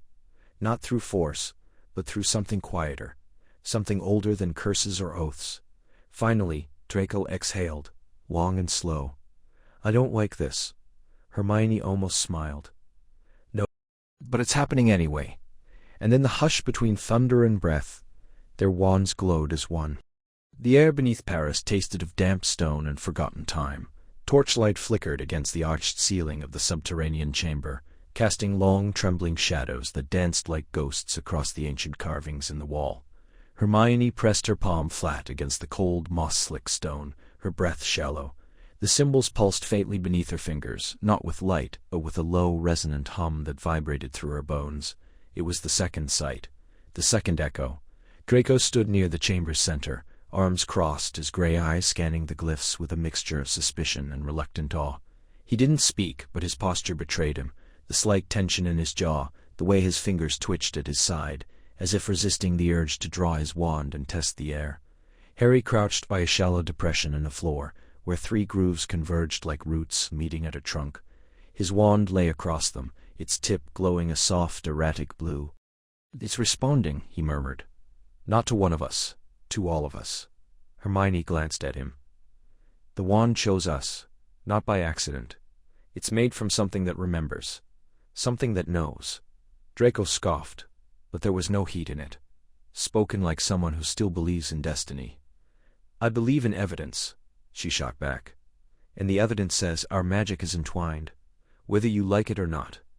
Before he could retort, the ground shivered. A ripple passed through the chamber, and the air thickened, as if breathing had suddenly become difficult. The torches dimmed. Then, from the convergence point, a pale light rose. Not fire, not magic as they knew it, but something older. Images formed in the mist, shifting, translucent, like memories given breath. Hermione gasped. She saw herself, younger, standing in the ruins of Hogwarts after the final battle, clutching her wand, her face streaked with soot and tears. But this was not the memory she expected. This was the quiet moment afterward, when everyone had gone to celebrate or grieve in pairs. She was alone, whispering a spell to erase her parents' memories all over again, not because she had to, but because she was afraid. Afraid they'd see the broken girl she'd become, afraid they wouldn't recognize her at all. Her chest tightened. She hadn't thought of that night in years. Beside her, Draco stiffened. The mist shifted, showing him in the Malfoy drawing room late at night, wand in hand, staring at a letter sealed with the dark mark. His younger self didn't open it. He burned it. Then he knelt and gathered the ashes, whispering an incantation, not to destroy, but to preserve. A secret, a choice, a silent defiance. Harry didn't move. His memory unfolded like a wound reopening. The forest, the killing curse, the white light. But this time, the vision didn't stop there. It showed what came after, the choice, the quiet voice asking if he wanted to return. At his hesitation, just a breath, just a moment, when he almost said no. "I was afraid," he whispered. "Not of dying, of what came after, of living." The illusions faded, leaving silence heavier than before. No one looked at each other. The truth hung between them, raw and unspoken. Draco exhaled sharply. "So that's it then. The wand doesn't just carry our magic, it carries our shame, our secrets." "No," Hermione said softly. "It carries our choices, the ones we don't tell even ourselves." Harry stood brushing dust from his knees. His wand still glowed, steady now. Blue, silver, and gold, merging at the center. Maybe that's why it chose us. Not because we're heroes, or survivors, but because we're the ones who carried the weight, and kept walking. Draco looked at him, then at Hermione. For the first time, something like understanding flickered in his eyes. Fragile, uncertain, but real. The chamber hummed again, softer this time, as if in approval. The wind off the Black Lake was sharp that evening, slicing through cloaks and silence alike. Harry stood at the edge of the shore, hands shoved deep into his pockets, watching the water ripple under the bruised twilight sky. Behind him, the castle loomed, its towers catching the last crimson light like bleeding seams. He hadn't expected them to come, but they had. Hermione approached first, her boots crunching softly on the pebbled path. She stalked a few paces behind him, arms wrapped tightly around herself. "You always come here," she said quietly. He didn't turn, "So do you." A pause. Then Draco stepped forward, his silhouette lean and pale in the fading glow. He didn't speak at first, just stood with his hands clasped behind his back, gaze fixed on the distant edge of the forbidden forest. The wand, the strange one with the tricore, lay in Harry's coat pocket, warm against his thigh, pulsing faintly, as though it could sense the tension thickening the air. "We've dodged this long enough," Hermione said, her voice firmer now. "That wand reacts to all of us, not just our magic, our emotions, our guilt." Draco exhaled sharply. "I didn't ask for this." "No," Harry said, finally turning. "But you're here anyway, just like we all are." Draco's jaw tightened. "You think I don't know what I did? You think I haven't relived every second, every curse I didn't stop, every time I looked away?" "You were a child," Hermione said, but her voice trembled. "We all were, but we made choices." "I didn't have a choice," Draco snapped, then immediately looked away, as if regretting the outburst. "You did," Harry said softly. "You just chose survival." Silence settled again, heavier than before. Hermione stepped between them, not quite touching either, but anchoring the space. "I used to lie awake, after everything was over, wondering what I could have done differently. If I'd reached out, not as an enemy, but as someone who saw what you were becoming, would it have changed anything?" Draco looked at her then, really looked. "And would it?" She shook her head. "I don't know, but I wish I'd tried." He let out a quiet, broken laugh. "You're always so sure of what's right, even now." "I'm not," she admitted. "Not anymore. I thought justice was clear. But this wand, this connection, it's not about right or wrong. It's about consequence, about what we carry." Harry reached into his pocket, pulling out the wand. It hummed in his palm, faint light threading through its dark wood like veins of starlight. "It remembers us," he said. "Not just our magic, our choices, the ones we made, the ones we didn't, the things we said, and the things we didn't." Draco stared at it. "It's not natural. 3 cores, phoenix, unicorn, dragon, bound together. It shouldn't work, but it does," Hermione said. "Because we're not separate. We've been moving through each other's shadows for years." Harry looked at Draco. "I never told you, after the war, that I saw you at your mother's trial, when she was cleared. You were standing alone outside the courtroom. You looked relieved and broken." Draco swallowed hard. And I didn't come to you. I walked past, like I always did." "I didn't want you to," Draco whispered. "I didn't deserve it." "Maybe not," Harry said. "But maybe forgiveness isn't about deserving. Maybe it's about offering it anyway." Hermione reached out, her fingers brushing the wand. It flared softly, warmth spreading through the air like breath on frost. "We can't change the past, but this connection, it's asking us to face it, together." Draco closed his eyes. "I'm tired of pretending I'm not afraid." Harry nodded. "So am I." The wind stilled. The wand glowed, steady now, no longer restless. As if for the first time, it had found balance. Rain tapped a steady rhythm against the thick glass of the abandoned observatory, its sound muffled beneath the weight of centuries. Dust hung in the air like suspended time, catching the dim glow of Hermione's lumos as she traced the carvings along the inner dome. The stone was cold beneath her fingers, etched with runes that pulsed faintly, not with light but with warmth, as if the mountain itself were breathing. Behind her, Draco leaned against a crumbling pillar, arms crossed, his usual sneer softened by exhaustion. He didn't speak, but his eyes followed her movements, watchful, calculating. Not hostile. Not anymore. Harry stood near the center of the chamber, the mysterious wand, slender, dark, veined with silver like frozen lightning, held loosely in his hand. It hummed against his palm, a quiet vibration that resonated in his bones. It wasn't his wand. It wasn't any wand he'd ever known. And yet when he touched it he felt recognized. It's not just the cores, Hermione said quietly, not turning. It's the binding, the way they're woven. It's like a spell spoken in 3 voices, but only one wand to carry the sound. Draco pushed off the pillar. So what you're saying is, someone made a wand that answers to all of us. Brilliant. That's not ominous at all. It's not about control, Harry said, frowning. It's about resonance. Like an echo. An echo of what? Draco asked, voice lower now, less mocking. Harry looked at him. Rainlight from the high windows caught the silver in Draco's hair, the shadows beneath his eyes. He looked older than his years, not just in face but in the way he carried himself, as if always bracing for a blow.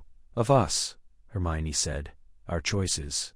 Our magic. This wand didn't just pull from Phoenix, Unicorn and Dragon.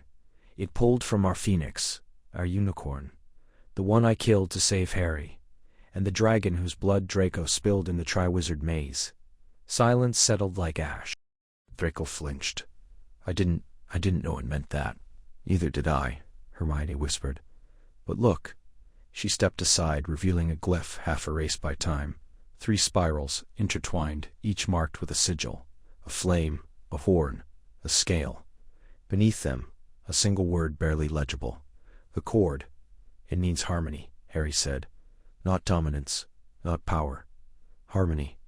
Draco exhaled sharply, running a hand through his hair. So what? We're supposed to hold hands and sing a bloody hymn? No, Hermione said. But we're supposed to listen. To each other. To the magic. It's not forcing us together. It's revealing that we were already. The wand didn't create the connection. It just uncovered it. Harry tightened his grip on the wand. The hum deepened, then shifted, smoother, warmer. He glanced at Draco, then Hermione. What if this isn't about stopping something? What if it's about finishing something? Draco stared at him. Like what? Like forgiving, Hermione said gently. Not just others, ourselves. The word hung in the air. Outside the rain slowed. A sliver of moon pierced the clouds, casting 3 long shadows across the stone, no longer separate, but merging into one at the center. Draco looked away, jaw tight. But he didn't argue. Harry stepped forward and offered the wand to him. You should hold it. Draco hesitated. It might not even work for me. It's not about working, Harry said. It's about trying. After a long moment, Draco reached out. The wand flared, not with fire, but with light, soft and golden, wrapping around his fingers like a promise. He didn't pull away. Hermione smiled, small but true. It knows you. And for the first time in years, Draco didn't feel the need to deny it. Rain tapped a slow rhythm against the window pane of Hermione's study, each drop echoing like a hesitant knock on the door of memory. The letter in her hands was thin, the parchment yellowed at the edges, the ink faded, but still legible, Ollivander's precise looping script. It had arrived that morning, tied to the leg of a barn owl with eyes like tarnished silver. No return address, no seal. Just her name written in a hand she hadn't seen since Diagon Alley burned. She read it again. It is a rare thing, Miss Granger, for a wand to carry more than one true core, not layered, not grafted, but woven. Such magic does not arise from craft alone. It requires resonance. A meeting of souls, not merely wood and filament. The phoenix feather, the unicorn hair, the dragon heartstring. Each responds not only to power, but to intent. And when they align, when their bearers have stood at the edge of destruction and chosen to turn toward one another, then, and only then, can the chorus sing as one. Hermione exhaled, her breath fogging the cold glass. Outside, London stirred beneath a leaden sky, cars hissing through wet streets, their headlights blurred by rain. She pressed the letter to her chest, as if to still the sudden ache beneath her ribs. It made sense, too much sense. She had felt it weeks ago. The tug in her wand when Draco apparated too close, the way her oak and dragon heartstring flickered blue when Harry's phoenix core flared in anger. Not interference, not malfunction. Recognition. A knock at the door. She didn't need to ask. Come in, Harry. The door creaked open. He stood there, shoulders hunched beneath a worn leather jacket, his glasses smudged, his scar hidden beneath a fringe of unruly black hair. In his hand, another letter, Same parchment. Same script. He wrote to you too? She asked. Harry stepped inside, closing the door behind him, and to Malfoy, "Owl nearly pecked my hand off.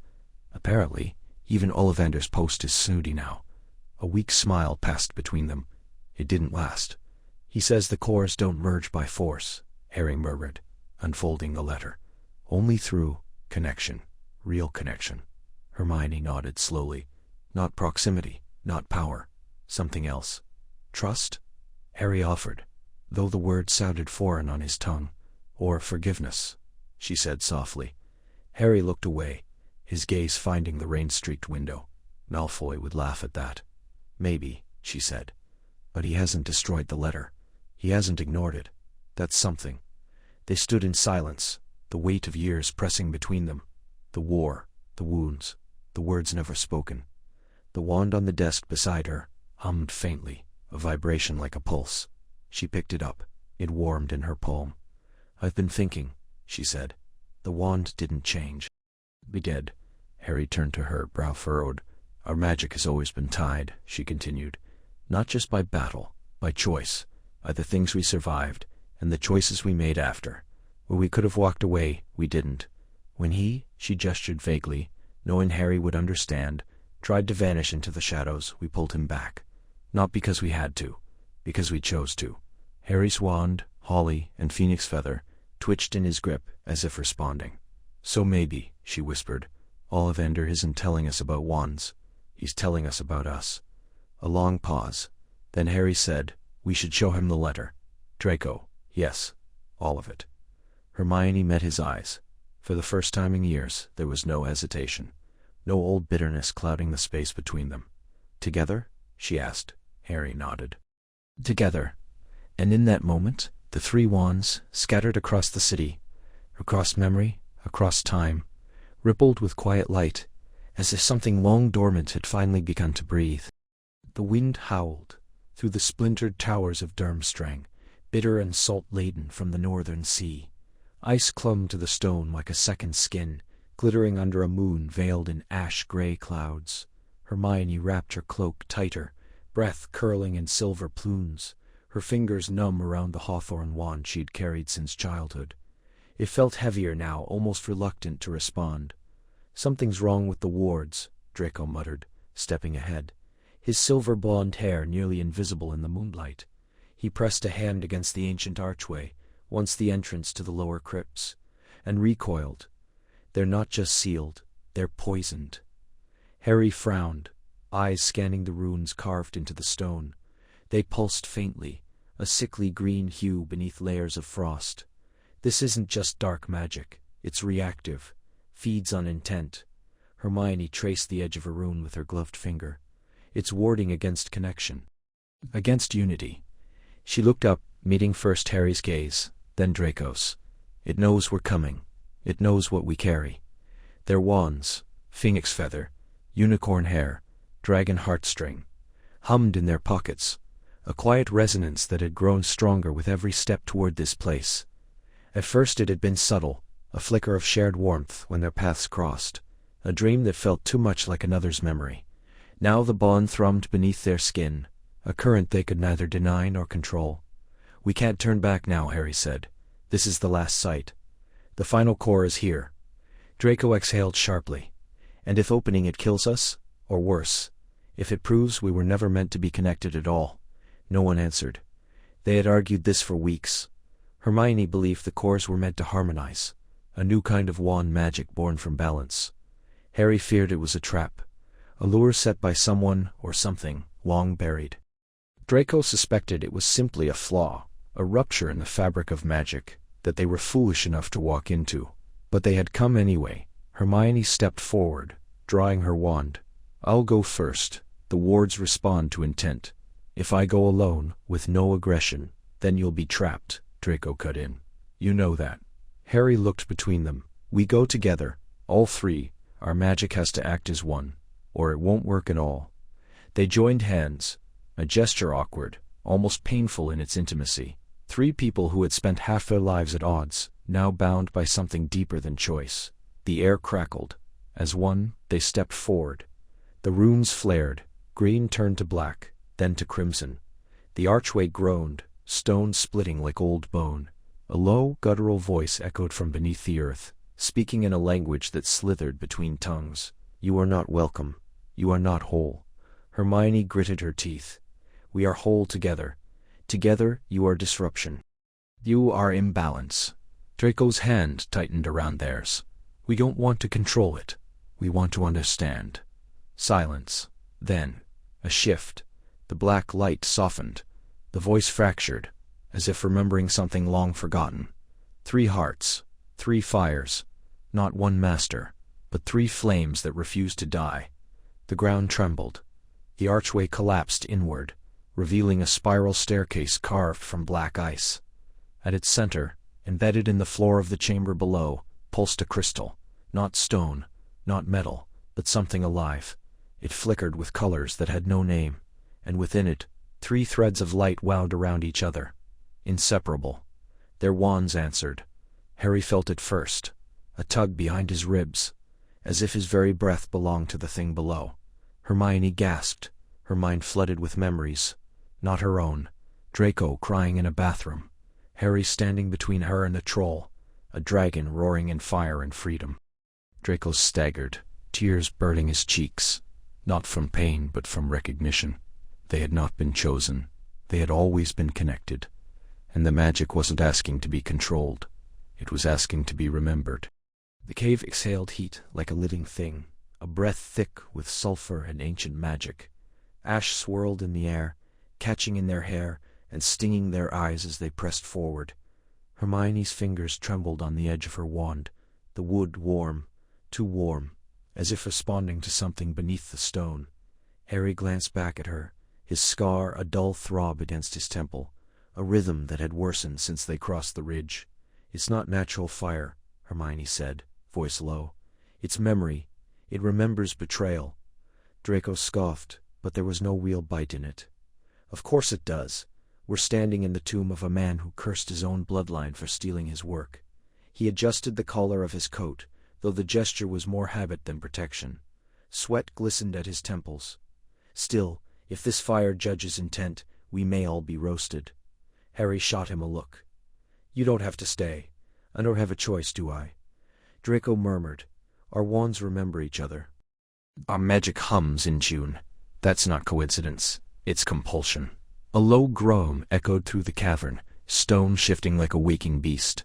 Then, from the fissures along the walls, flame erupted. Not orange, but black-edged and violet, curling like serpents toward the ceiling. The heat intensified, pressing against their skin like hands trying to push them back. Hermione raised her wand, whispering a shielding charm, but the spell sputtered, eaten by the air.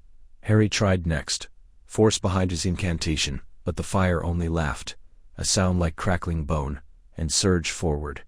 Then Draco stepped ahead. He didn't speak, didn't gesture. He simply stood, one hand outstretched, palm open, and exhaled. From the core of his wand, a ripple unfurled, deep crimson, edged with gold, like embers stirred by a dragon's breath. It spread in a dome around them, shimmering alive. The cursed fire recoiled, hissing as it met the barrier. Harry stared. "That's not a spell, I know." "It's not a spell," Draco said through gritted teeth. "It's a resonance. The dragon core in my wand. It recognizes this flame. Not as kin, but as rival, and it refuses to yield." Hermione watched the barrier ripple with each pulse of Draco's magic. "It's protecting us based on intent?" "Something like that," Draco said, jaw tight. "It knows I'm not here for power. Not entirely." He glanced at them, eyes sharp. "It knows I'm here because I have to be, because if I don't, something worse wakes." The flames twisted, probing the edges of the shield. One tendril slipped through, curling toward Hermione's ankle. She froze, but before it could burn, Draco snarled, a sound more instinct than voice, and the shield flared. The flame shrieked and withdrew. Harry placed a hand on Draco's shoulder. "You're holding it." "I'm not doing it alone," Draco said, voice strained. "Something in me remembers, a feeling. Like standing on a cliff, wings unfurling before the first fall." Hermione's breath caught. "The dragon core. It's not just in your wand. It's in you, in all of us. The phoenix, the unicorn, the dragon, they're not just materials. They're echoes of what we've been, what we are. Silence settled, broken only by the groan of fire and stone. Then, from deep within the cave, a new sound, a whisper, like scales on rock, or a name long forgotten. Draco didn't move. His wand pulsed once fiercely, and the shield held. "Keep moving," he said. "I can't hold it forever, but I can hold it long enough." And so they stepped forward, into the dark, guarded by flame, and by the thing Draco had spent years denying he carried inside. The air in the cavern was thick with the scent of damp stone, and something older. Ozone, like the moment before lightning strikes. Hermione's wand trembled in her hand, its tip casting a narrow beam that danced across carvings worn smooth by centuries. Walls pulsed faintly, not with light but with resonance, as if the rock itself remembered magic. "This place wasn't on any map," she murmured, fingers brushing a spiral etched into the stone. "Not even in magic most ancient." Draco exhaled sharply, his breath visible in the cold. "No, because it wasn't meant to be found. Not by just anyone." He stood slightly apart, arms crossed, and his eyes never left the center of the chamber, where a great stone mechanism rose like the spine of some long-dead beast. It was shaped like a loom, its frame fashioned from black basalt, threaded with veins of silver, and within its heart 3 empty spindles, hung suspended in mid-air, rotating ever so slowly. Harry stepped forward, his scar prickling, not with pain but with recognition. "It's humming." Hermione turned to him. "You hear it too." "Not here. Feel. Like it's in my bones." He reached out, but Draco caught his wrist. "Don't," Draco said. "You don't know what it's for." "And you do?" Harry asked, pulling free. "I know enough. This is wand lore at its most sacred and most forbidden. They say the first wands weren't made. They were woven." He looked at the spindles. 3 strands, 3 hearts. Hermione's breath hitched. Phoenix, unicorn, dragon, the cores. A silence fell, heavy with understanding. These were not just any cores, they were theirs. Fox feather, the tail hair from the unicorn in the Forbidden Forest, the scale Draco had taken from a Hungarian horntail during the Triwizard Tournament. None of them had been chosen by chance. The wands had chosen them, yes, but something deeper had guided that choice. A low chime rang through the chamber. The spindles began to spin faster, and light, thin, silvery threads began to unspool from the air itself. They twisted toward one another, seeking connection. "It's remembering us," Hermione whispered. Harry stepped forward again, slower this time. He didn't reach for the loom, but for the thread that shimmered gold, phoenix fire bright. It curled toward him, warm against his palm. At the same moment, a thread of purest white wound around Hermione's fingers, cool and steady. Draco hesitated, then extended his hand. The third thread, deep crimson, edged with black, wrapped around his wrist like a pulse. The loom shuddered. The threads stretched, then began to braid, weaving together in a pattern that pulsed with rhythm, with breath, with song. Images flickered in the air. Harry facing Voldemort to the graveyard, Hermione erasing her parents' memories, Draco lowering his wand in the room of requirement. Moments of loss, courage, choice. "It's not just our magic," Hermione said, voice trembling. "It's ourselves, our choices, our regrets." Draco's jaw tightened. "We were never supposed to see this. But we did," Harry said, "and now we can't unsee it." The braid tightened. The light intensified, flooding the chamber with a glow that felt like dawn breaking after a long, endless night. The loom stilled. The threads held, inseparable, and for the first time, none of them pulled away. The air in the hidden chamber beneath the ruins of Rowena Ravenclaw's ancestral tower was thick with the scent of ancient parchment and damp stone. A single shaft of moonlight pierced the cracked dome above, falling like a silver blade across the intricate loom that stood at the room's center. It wasn't woven from wood, not entirely. Its frame pulsed with veins of silver and something darker, something that shimmered like cooled dragon's breath. Hermione had spent 3 hours casting diagnostic spells, tracing its runes with trembling fingers, yet the loom remained silent, inert. It's not responding to any known incantation, she murmured, stepping back. Her voice echoed strangely, as if the stones themselves were listening. Not even a flicker of resonance. Draco leaned against the far wall, arms crossed, his expression unreadable in the dim light. Maybe it's broken, or maybe, Granger, your theory is wrong. It's not wrong, she snapped, though her voice wavered. This loom is part of the weave. Literally, the wand cores, our magic. It's all threaded through something older than wand lore. This is the mechanism. I can feel it. Harry crouched beside the base of the loom, brushing dust from a series of carvings. These symbols, they're not just decorative. They're a warning, or a riddle. He traced a glyph shaped like a coiled flame. It says, "Only the spoken truth may turn the spindle." Hermione frowned. "That's not in the texts I studied." "Because it's not meant to be read," Harry said, standing. "It's meant to be lived." Silence settled over them, heavy and expectant. The loom remained still, its threads, fine as unicorn hair and dark as phoenix ash, hanging motionless. Then Draco exhaled sharply, pushing off the wall. "Fine, if it wants truth." He looked at Hermione, then at Harry. "I lied when I said I didn't care what happened to my father after the war. I do. Every day, I hate him, and I miss him, both at once. And I don't know how to live with that." A breath passed, then another, and the loom shuddered. A single thread, black as midnight, threaded through with silver, twitched, and began to move, winding slowly around the central spindle. Hermione's eyes widened. "It's not magic, it's confession." Harry looked down at his hands. "Then I'll go next." He didn't raise his voice, but the chamber seemed to lean in. "I've spent years pretending I'm all right, that the war didn't break me. But it did. I dream about the forest, about dying, and sometimes I wonder if I ever really came back." Another thread, red gold, like fire, began to spin, joining the first. Hermione swallowed. Her turn. She had spent her life building walls of knowledge, of certainty. But here, in this quiet dark, with the loom humming softly between them, she could no longer hide. "I'm afraid," she whispered. Then louder, "I'm afraid that without books, without plans, I'm nothing. That if I stop moving, stop thinking, I'll disappear."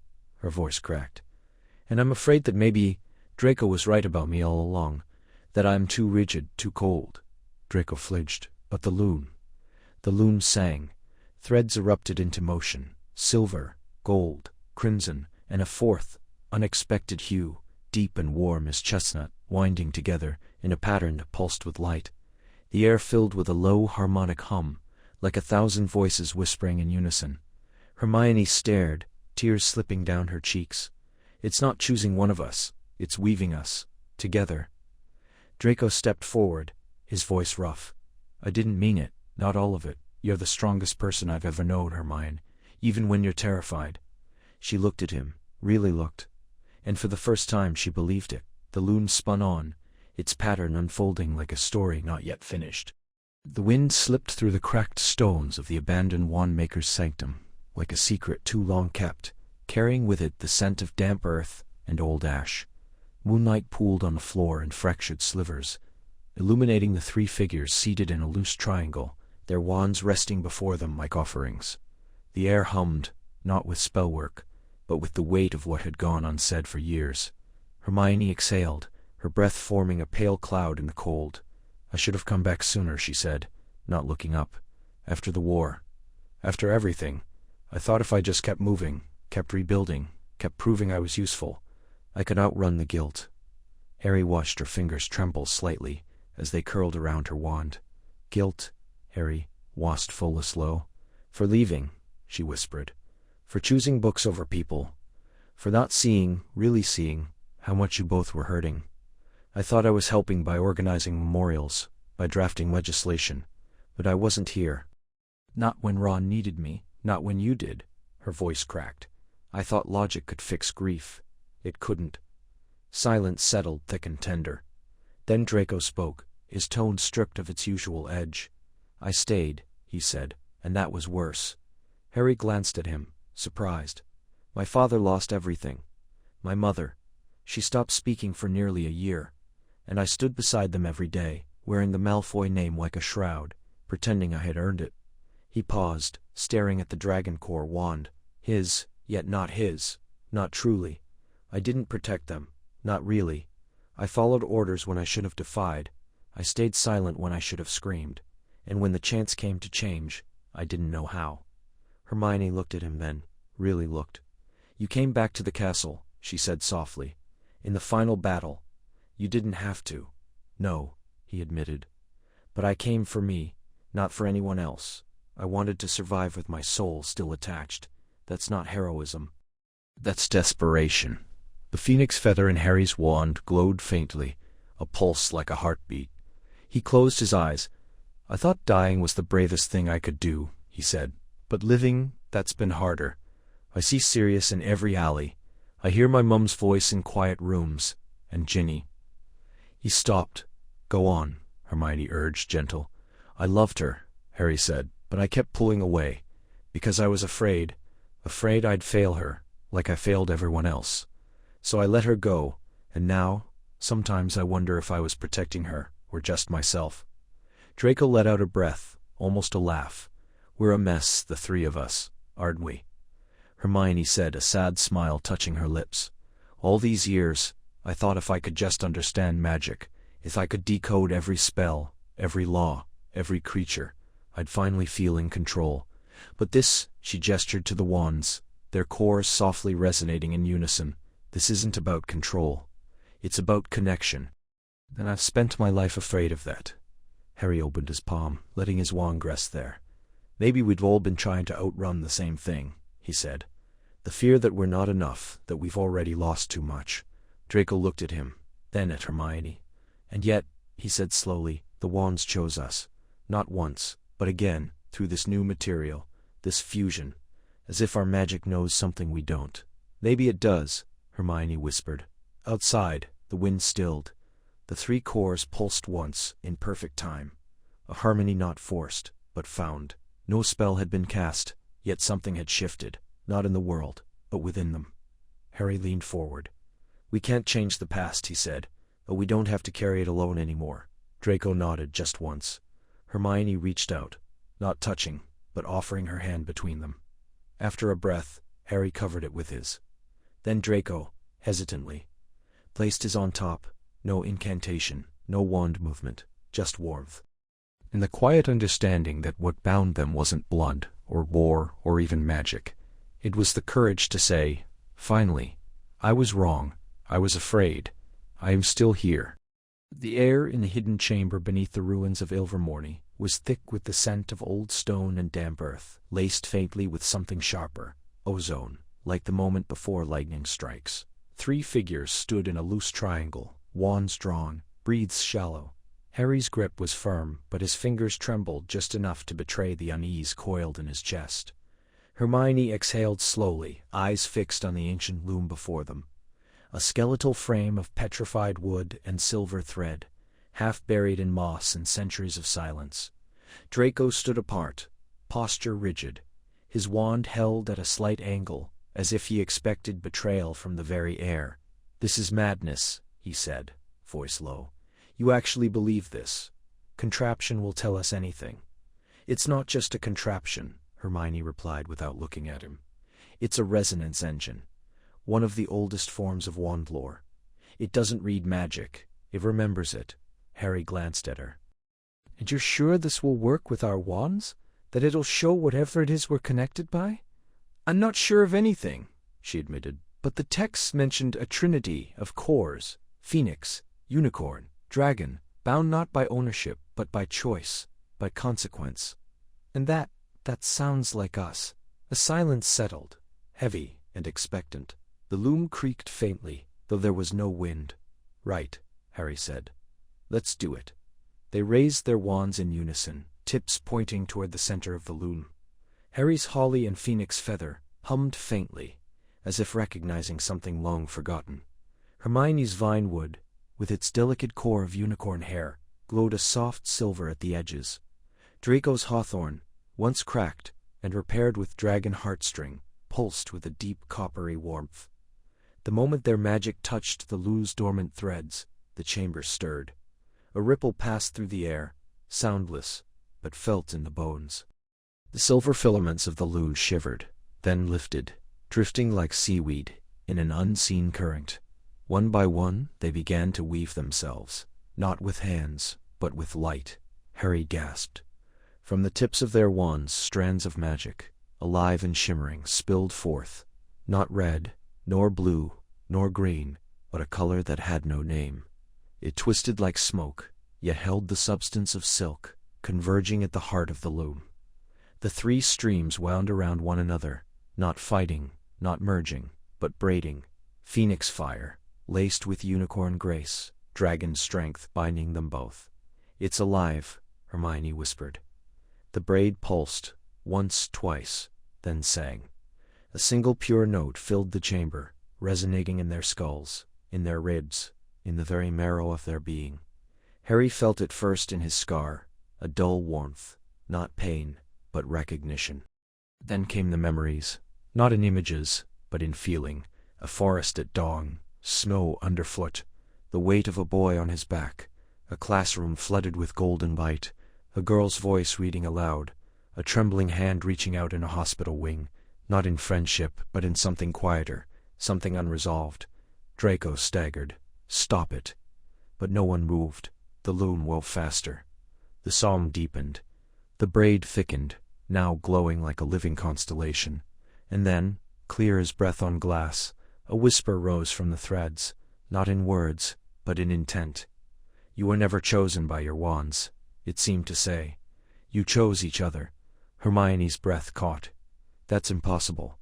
Wands choose, not these," Draco interrupted, voice rough. "Not this time." Harry looked at him, really looked, at the shadows under his eyes, the old war still etched in the line of his jaw. "Then what did we choose?" The loom stilled. The song faded. But the braid remained, suspended in the air, thrumming softly between them, and for the first time none of them lowered their wand. The air in the ruins of Elderglen Hollow tasted of damp stone and something older, something humming beneath the soil like a pulse. Harry stood with one hand braced against a moss-covered pillar, the carved sigils beneath his fingers warm to the touch. Before him, suspended between three outstretched wands, a single luminous thread spiraled like molten silver, trembling with unspent power. It had formed the moment their cores resonated, phoenix song, dragon's breath, unicorn's grace, all converging into a strand that refused to be tamed. "It's not supposed to do this," Hermione whispered, her voice tight. Her wand trembled in her grip, the wood groaning faintly as if resisting her hold. "We only meant to stabilize the resonance, not this," Draco finished, jaw clenched. His silver eyes reflected the thread's glow, pupils dilated with something between awe and fear. "It's reading us, not our magic. Us." The thread pulsed. A wave of heat crashed over them. Harry staggered as images flooded his mind. Himself, older, standing before a council of silent figures, his wand lowered, his voice pleading for mercy. But it wasn't his voice. It cracked with Draco's cadence, carried the weight of Hermione's precision. He saw Hermione, not in the library, but in a vast cavern beneath the earth, her hands weaving light into a lattice that held back a tide of shadows. And Draco, kneeling in snow, not in surrender, but in offering, a dragon's scale crumbling to ash in his palm as something ancient bowed its head. They gasped as one, breaking apart, but the thread held, pulling them back. Another pulse. This time, the vision shifted, fragmented, faster, sharper. A child with Harry's eyes and Hermione's fierce frown, reading a spellbook upside down with Draco's smirk. A war not fought with wands, but with silence, with choices left unmade, with doors closing behind them one by one. The tower made of intertwined branches of yew, hawthorn, and elder, its roots streaking from a lake of still water, where three reflections merged into one face, neither man nor woman, neither enemy nor friend, but something more. Hermione fell to her knees, tears cutting clean paths through the dust on her cheeks. "It's not prophecy," she breathed. "It's possibility, all of them, at once." Draco turned away, pressing a hand to his mouth. His breath came too fast. This isn't magic. It's memory, not ours. Ours. As if every choice we ever made, every time we looked away, or spoke in anger, or stayed silent, it all mattered more than we knew. Harry felt it then, the weight of 16 years, not just since the war, but since the train ride where a boy with a rat offered his hand to a boy with a scar, and another boy sneered at them both. He thought of Draco's wand breaking in the room of requirement, of Hermione erasing her parents' memories, of his own hand letting go of the Elder Wand. Moments he'd buried under duty, under survival, and now the thread showed him what grew in their absence, tendrils of what could have been, of what still might be. "It's not about the wands," Harry said, voice raw. "It never was. They're just vessels. The cores responded to us, to what we've done, what we've survived." The thread flared again, brighter, fiercer, until it seared their vision white. The final vision came, quieter this time. The three of them, older, standing on a hill at dusk. No wands drawn, no words spoken, just the wind in their hair, the weight of years between them, and a silence so deep it felt like understanding. A dog barked in the distance, a child laughed, the horizon burned gold, then darkness. They collapsed to the earth, gasping, the thread dissolving into embers that scattered like dying fireflies. Silence settled over the ruin. Hermione wiped her face with the back of her hand. "We've been fighting the same battle our whole lives," she said softly. "Trying to be who we thought we had to be. But the magic, it doesn't care about that. It remembers everything." Draco looked at his wand, now dark and still. "Maybe we're not meant to control it," he murmured. "Maybe we're meant to listen." Harry stared at the spot where the thread had been. His heart ached, but not with sorrow, with recognition. For the first time he didn't feel like Harry Potter, the boy who lived. He felt like himself. And that, strangely, was enough. Rain fell in silver sheets over the ruins of Elderglen, where once the first wand-makers carved oaths into living wood. The air hummed thick with residual magic, each drop sizzling slightly as it struck the blackened stones. Harry stood at the center of the shattered circle, his breath shallow, his fingers clenched around the strange wand, smooth, dark, like obsidian, kissed by moonlight. It pulsed against his palm, not with his rhythm, but with something older, something shared. Beside him, Hermione trembled.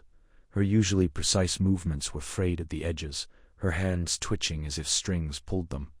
The wand she held, the twin, nearly identical, shivered in her grip, its core flickering like a dying star. "It's getting worse," she whispered. "I can feel it, like threads in my chest, tugging every time one of us moves." Draco stood apart, back against a crumbling arch, his jaw tight. "We should have destroyed them weeks ago. This isn't wand lore. It's possession." His voice cracked, not from fear, but from the effort of resisting the pull, the whisper beneath the wind that sounded like his father's voice, like young Harry's laughter, like Hermione's voice reading from a book he'd stolen years ago. Harry turned to him. "Destroying them won't help. You felt it when we tried. The backlash nearly tore us apart. It's not just the wands. It's us, our magic. It's fused." A silence stretched, broken only by the whisper of rain and the low rhythmic throb emanating from the earth beneath their feet.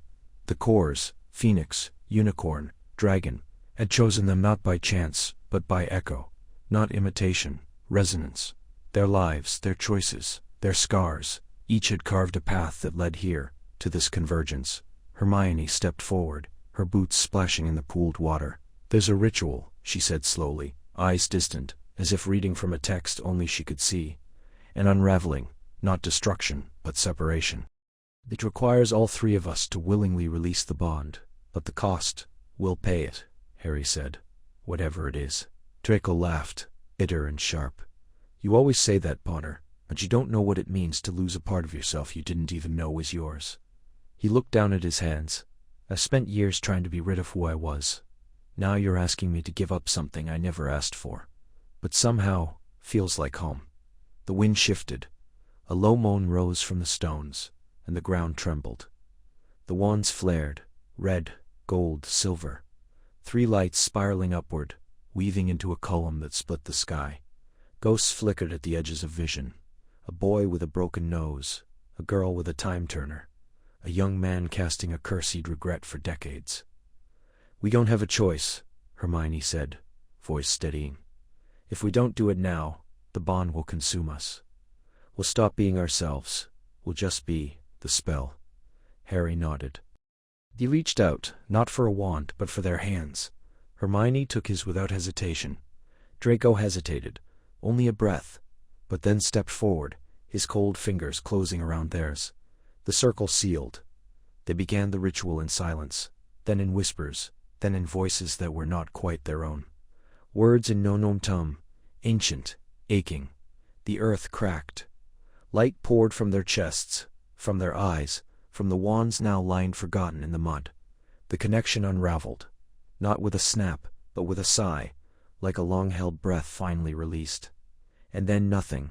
Only rain, only silence. Harry fell to his knees, gasping. Hermione clutched her ribs, tears cutting through their grime on her face. Draco staggered back, staring at his hands as if they belonged to someone else. It was done. The magic was broken. But as Harry looked at them, really looked, he saw not just the distance that had returned, but the invisible seams where they had once been stitched together. And in those seams, something fragile, something tender, remained. Not a bond of magic, but of understanding. Rain lashed against the towering windows of the Ministry of Magic, streaking the enchanted glass-like tears down a mourner's face. The air in the Wisengamot chamber was thick with tension and the fainter acrid scent of damp parchment. Harry stood at the center of the semicircular dais, his hands clenched behind his back, the new wand, smooth, dark, and humming faintly beneath his fingers, secured in a lead-lined case at his side. Hermione stood just behind him, her posture rigid, eyes scanning the rows of robed officials who loomed above like stone judges. Draco, arms crossed and jaw tight, stood to the right, his silver-blonde hair catching the flicker of the dim blue torches. "The wand is not safe," said Minister Thorne, his voice echoing with practiced gravity. "Its magic fluctuates in ways we cannot predict. It responds to all three of you." "Yes, all three, and that alone is cause for concern. Magic of such hybrid origin has no precedent." "No control. It's not about control," Hermione said, stepping forward, her voice calm but edged with steel. "It's about understanding. We've studied the wand's resonance. Its core contains traces of phoenix, unicorn, and dragon. Yes, but not randomly. These are symbolic, but also personal. Harry's phoenix feather. Draco's. We are aware of the origins," Thorne interrupted, his fingers steepled. "That is precisely the problem. The wand has chosen not one wizard, but three whose histories are fraught, whose magic has clashed as often as it has aligned. The wand reacts to emotional shifts, to unresolved tensions. Last week it ignited when Mr. Malfoy raised his voice in argument. The day before, it healed a shattered goblet when Miss Granger expressed regret over a past decision. This is not a tool, it is a mirror. And mirrors can shatter." Harry glanced at Draco, whose face remained unreadable, though a muscle in his temple twitched. He remembered that moment, the flare of heat, the sudden rush of gold light arcing between them like a bridge made of lightning. He had felt it then, not as danger, but as recognition. "It saved lives in Dorset," Harry said, turning back to the Wizengamot. "When the wards failed at the old Founder's vault, it stabilized the collapse. It didn't hesitate. It didn't choose sides. Because it is the side," snapped Councillor Pruitt, rising. "It represents a convergence we were never meant to see. Magic this old, this raw, should not be walking the streets of London. What happens when it decides not to stabilize? What if it amplifies a moment of anger? A memory of war? We've seen what unchecked power looks like. We'd buried too many for that lesson to be forgotten." Silence followed, thick and suffocating. Hermione exhaled slowly, her fingers brushing the edge of the case. "You're afraid of what it might become. But isn't that how magic always begins? As something we don't understand? Wands were once thought to be mere wood, and core now we know they choose. Hearts change, loyalties shift. Why can't magic evolve too?" Draco finally spoke, his voice low, measured. "You want to destroy it because it doesn't fit your categories. Because it reminds you that the world isn't as simple as good and evil, pure and tainted. This wand, it doesn't care about bloodlines or old grudges. It knows us, all of us, the parts we've buried, the choices we regret, and instead of punishing us, it listens. A murmur rippled through the chamber. Harry looked down at the case. Beneath the lid he could still feel the pulse, soft, steady, like a heartbeat beneath skin.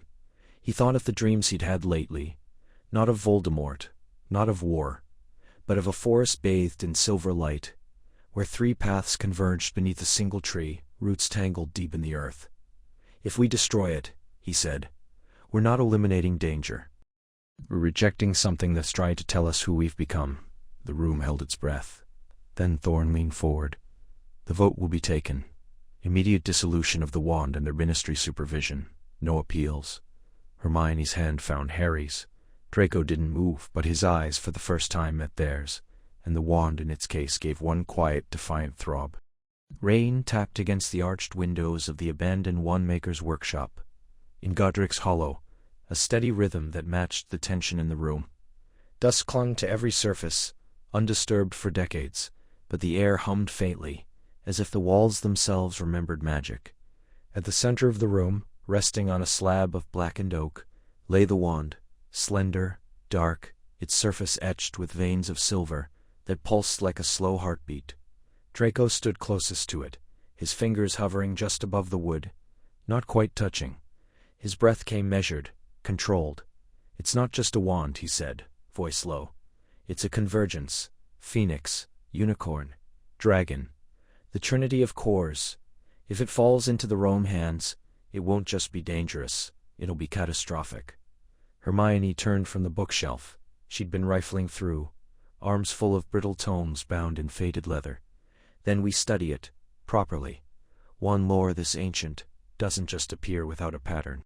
There are records, old treaties, forbidden experiments, legends from the time of the founders. If we can trace its origin, we might understand why our magic resonates with it.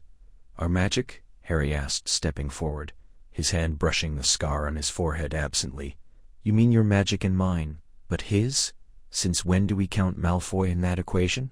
Draco's jaw tightened. Since my wand refused to register a core transfer last week.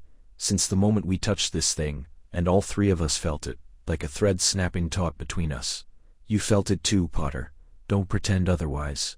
Harry exhaled sharply, pacing toward the hearth, where cold ashes lay scattered. Felt it. Yeah, but feeling something doesn't mean we have to act on it. That wand, it's too close to power we've already bled for. I say we seal it, deep, under ministry lock, or better yet, in the veil. Let it sleep, and let someone smarter or crueler find a way to wake it.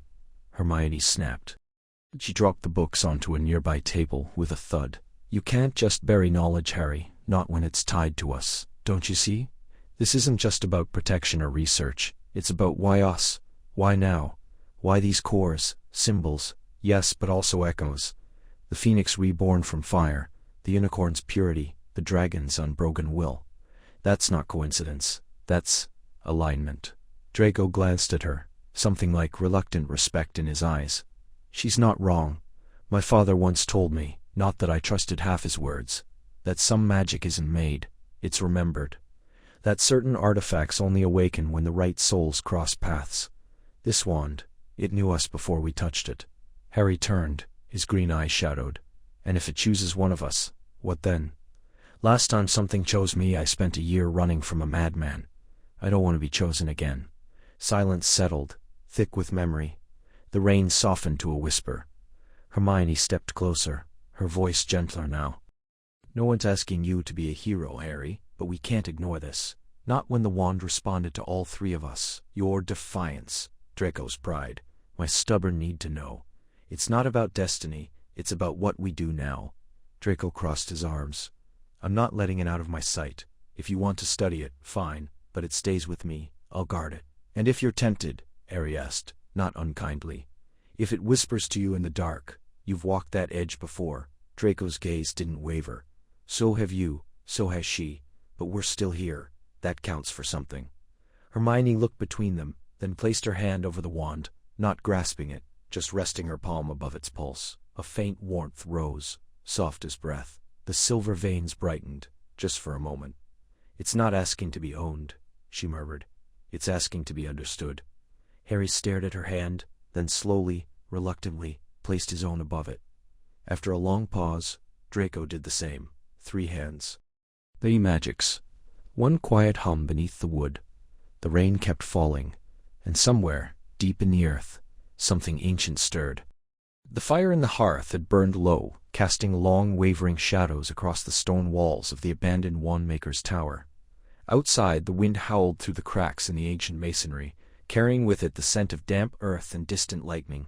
Harry stood by the window, his fingers tracing the cold glass, watching the moonlight ripple across the moor, like spilled mercury. The wand, slender, dark, pulsing faintly with a warmth that matched no known core, lay on the table behind him, humming a quiet, dissonant tune only they could feel. "I still don't understand why we're here," Hermione said, her voice sharp with exhaustion. She hadn't slept in 2 nights, and it showed in the tightness around her eyes, in the way she clenched her jaw when she thought no one was looking. "This place was abandoned centuries ago.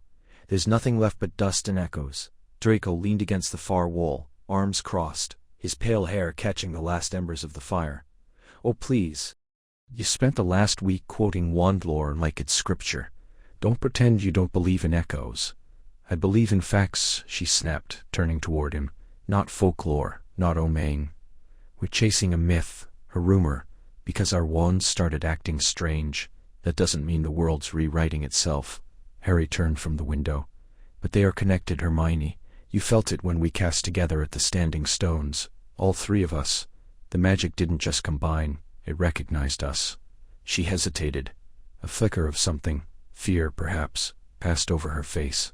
"That doesn't mean it's destiny. Magic reacts to emotion, to intent. Maybe it's just resonance."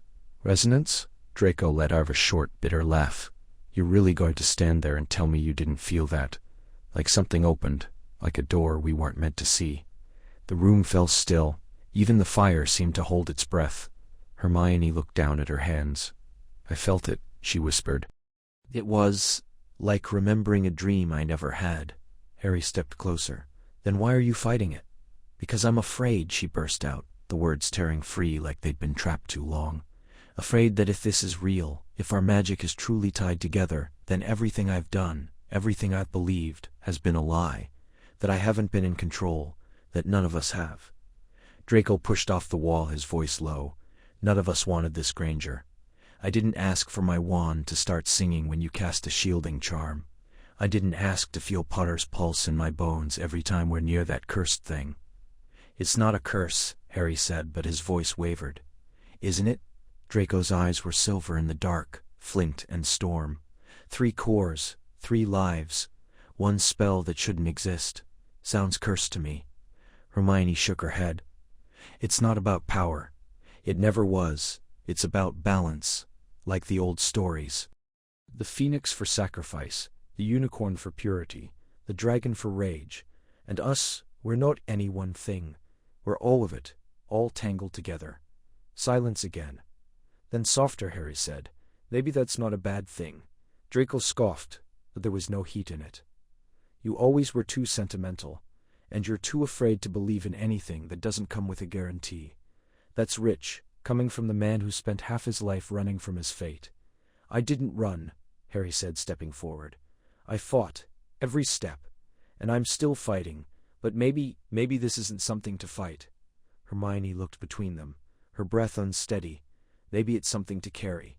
The wand on the table pulsed once, slow, deep, like a heartbeat beneath stone, and for the first time, none of them reached for it. The dream always began with fire. Harry stood in the ruins of a courtyard he didn't recognize, stones cracked beneath his feet, sky the bruised purple of midnight after battle. Before him, a wand hovered, suspended in the air like a compass needle, searching for true north. It was unlike any wand he'd seen, dark, almost obsidian, with veins of gold and silver spiraling up its length like trapped lightning. And its core, a faint trill, echoed, not quite a phoenix's cry, but something older, sorrowful, calling from deep within the wood. He reached for it, and the moment his fingers brushed the surface, the dream shifted. He was no longer in the ruins. He stood on a snowy hill, wind howling through the pines, breath fogging in the cold. The wand was gone. Instead, he saw himself, younger, scars still raw, standing at the edge of the forbidden forest, hand outstretched toward a silver mist that coiled like breath from the earth. A unicorn's horn gleamed within it, not wounded, not broken, but watching him with ancient, patient eyes. Then, a roar, not from the forest, but from the sky. A dragon's shadow passed over the moon, wings eclipsing the stars, and the mist dissolved. He woke with a gasp, sheets tangled around his legs, heart pounding against his ribs. Dawn hadn't broken yet. He sat up slowly, rubbing the scar on his forehead, not the lightning bolt, but the thin silvery line on his palm, the one that had appeared 3 nights ago, after he'd touched the merged wand at the ministry. It tingled now, faint but insistent, like a pulse beneath the skin. Across London, Hermione Granger sat upright in bed, clutching her chest. Her dream had been different, quieter, but no less unsettling. She had been in a library, but not one of stone and shelves. This was built of light, walls of shimmering script, books that whispered as she passed. In the center of the chamber stood the same dark wand, embedded in a pedestal of crystal. When she stepped forward, the air hummed. Words rose around her, not in any language she knew, but she understood them all the same. Remember, choose, become. She reached out. The moment her fingers touched the wand, the library collapsed into fragments of memory. Harry's hand pulling her from the burning wreckage of the Department of Mysteries, Ron's laughter in the Burrow's kitchen, Draco Malfoy's face in the mirror of Erised, twisted not with pride, but longing. She woke with tears on her cheeks, her own scar, a delicate branching line on her wrist, like a silver vine, burning faintly. And far north, in the quiet halls of Malfoy Manor, Draco turned in his sleep, brow furrowed. His dream was fire and silence. A dragon circled above a broken tower, its scales black as the wand, eyes glowing amber. Below, the wand lay half buried in ash. He reached for it, not to claim it, but to bury it, to hide it. But the moment his hand closed around it, the dragon screamed, not in rage, but in recognition. Then, voices, Harry's rough with grief, Hermione's calm but firm, his own younger saying, "I don't want this. I never asked for this." The wand pulsed once, hot against his palm, and the dream dissolved into light. He opened his eyes to the grey morning, the mark on his forearm, a jagged rune-like scar, still warm. None of them slept again that night. By noon the Patronuses found each other, a stag, a bright otter, and to their shared surprise, a silver dragon with eyes like molten gold, converging in the atrium of the Ministry's forgotten archive wing. They stood in silence at first, 3 figures marked by the same unseen hand, each knowing, without speaking, that the wand was calling. Not to be found, not to be used, but to be understood. The air in the forbidden forest was thick with the scent of damp earth and ancient bark, the kind of stillness that pressed against the ears like a held breath. Moonlight filtered through the canopy in fractured silver strands, casting long, shifting shadows that seemed to watch them as they moved. Harry led the way, his wand raised, its tip emitting a soft, pulsing glow that barely pushed back the dark. Behind him, Hermione walked with measured steps, her fingers curled tightly around her own wand, eyes scanning the undergrowth with quiet intensity. Draco brought up the rear, his usual sharpness dulled by something quieter, something weary. They hadn't spoken since leaving the edge of the forest. Words felt too heavy, too dangerous. The dream or vision, if it could even be called that, had come to all of them the same night. The pulse of light beneath the roots of an ancient oak, a whisper in a language none could name, and the unmistakable pull of their wands vibrating as if answering a call deep within the earth. "It's close," Hermione murmured, more to herself than the others. She stopped, tilting her head. "Can you feel it? Like a hum beneath the soil?" Harry nodded. His scar didn't ache, not like before, but there was a warmth behind his eyes, a subtle pressure, as though something inside him was aligning. He glanced back at Draco, who met his gaze for a brief moment before looking away. "I didn't come here to relive old ghosts," Draco said, voice low, but it seems they've been waiting anyway. They moved deeper, the trees growing taller, their trunks gnarled and twisted, like sentinels guarding a forgotten temple. The ground sloped downward, and soon they found themselves in a small clearing cradled by roots that rose like arches from the earth. And its center stood a tree unlike any other. Its bark shimmered faintly, not with dew, but with what looked like veins of molten silver. Its branches were bare, yet they pulsed with a slow, rhythmic light. Hermione stepped forward, trembling. This shouldn't exist. This kind of wood. It's not in any record, not in any wand lore text. Harry reached out, then hesitated. It feels familiar. It is familiar, Draco said, voice flat. Because it's made of the same magic as our cores. Phoenix song, unicorn light, dragon fire. They're all here, woven into the wood like threads in a spell. A silence fell, heavy and expectant. Then, without warning, their wands trembled in their hands.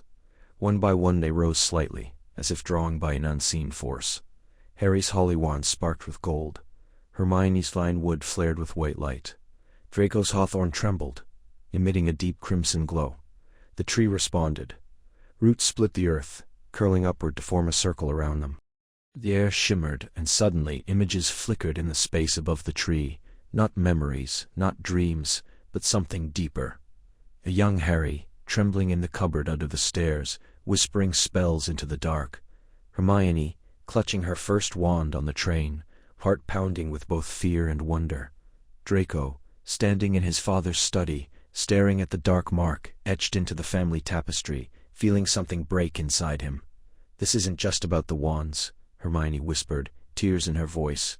It's about us, our choices, our pain, our magic, it remembers. Harry looked at Draco. We were never just enemies, were we? Draco didn't answer at first, then quietly.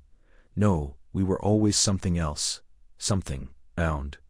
The tree pulsed once, and the light surged. Their wands flew from their hands, hovering in a triangle above the roots, spinning slowly, their cores glowing brighter than ever. And from the heart of the tree, a single note rang out, pure, clear, and ancient.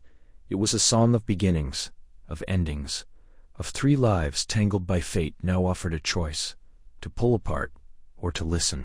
The air in the glade was thick with the scent of damp earth and old fire, the kind that lingers in stone long after the flames have died.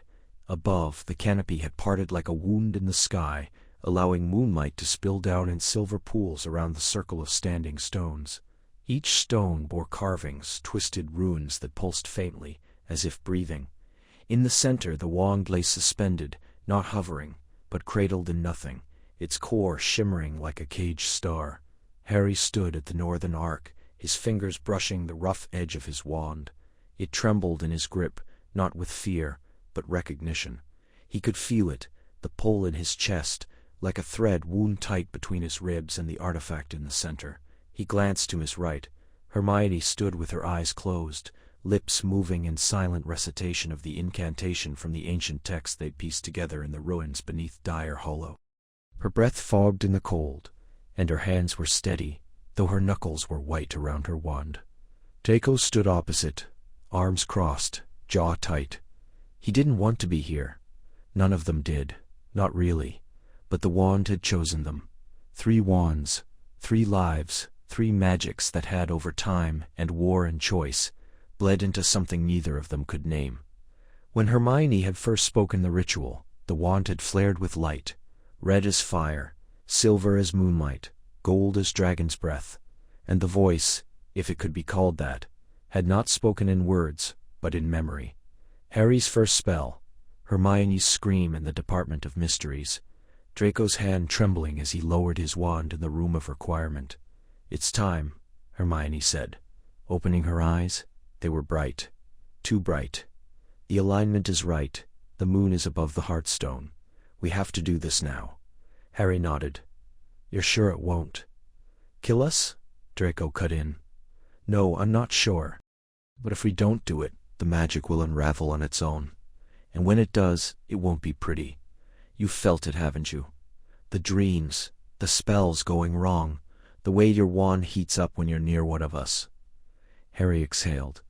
He had. For weeks his Patronus had flickered, sometimes stag, sometimes something else. Something with winds and scales. Hermione's spells had begun to twist, logic bending into instinct.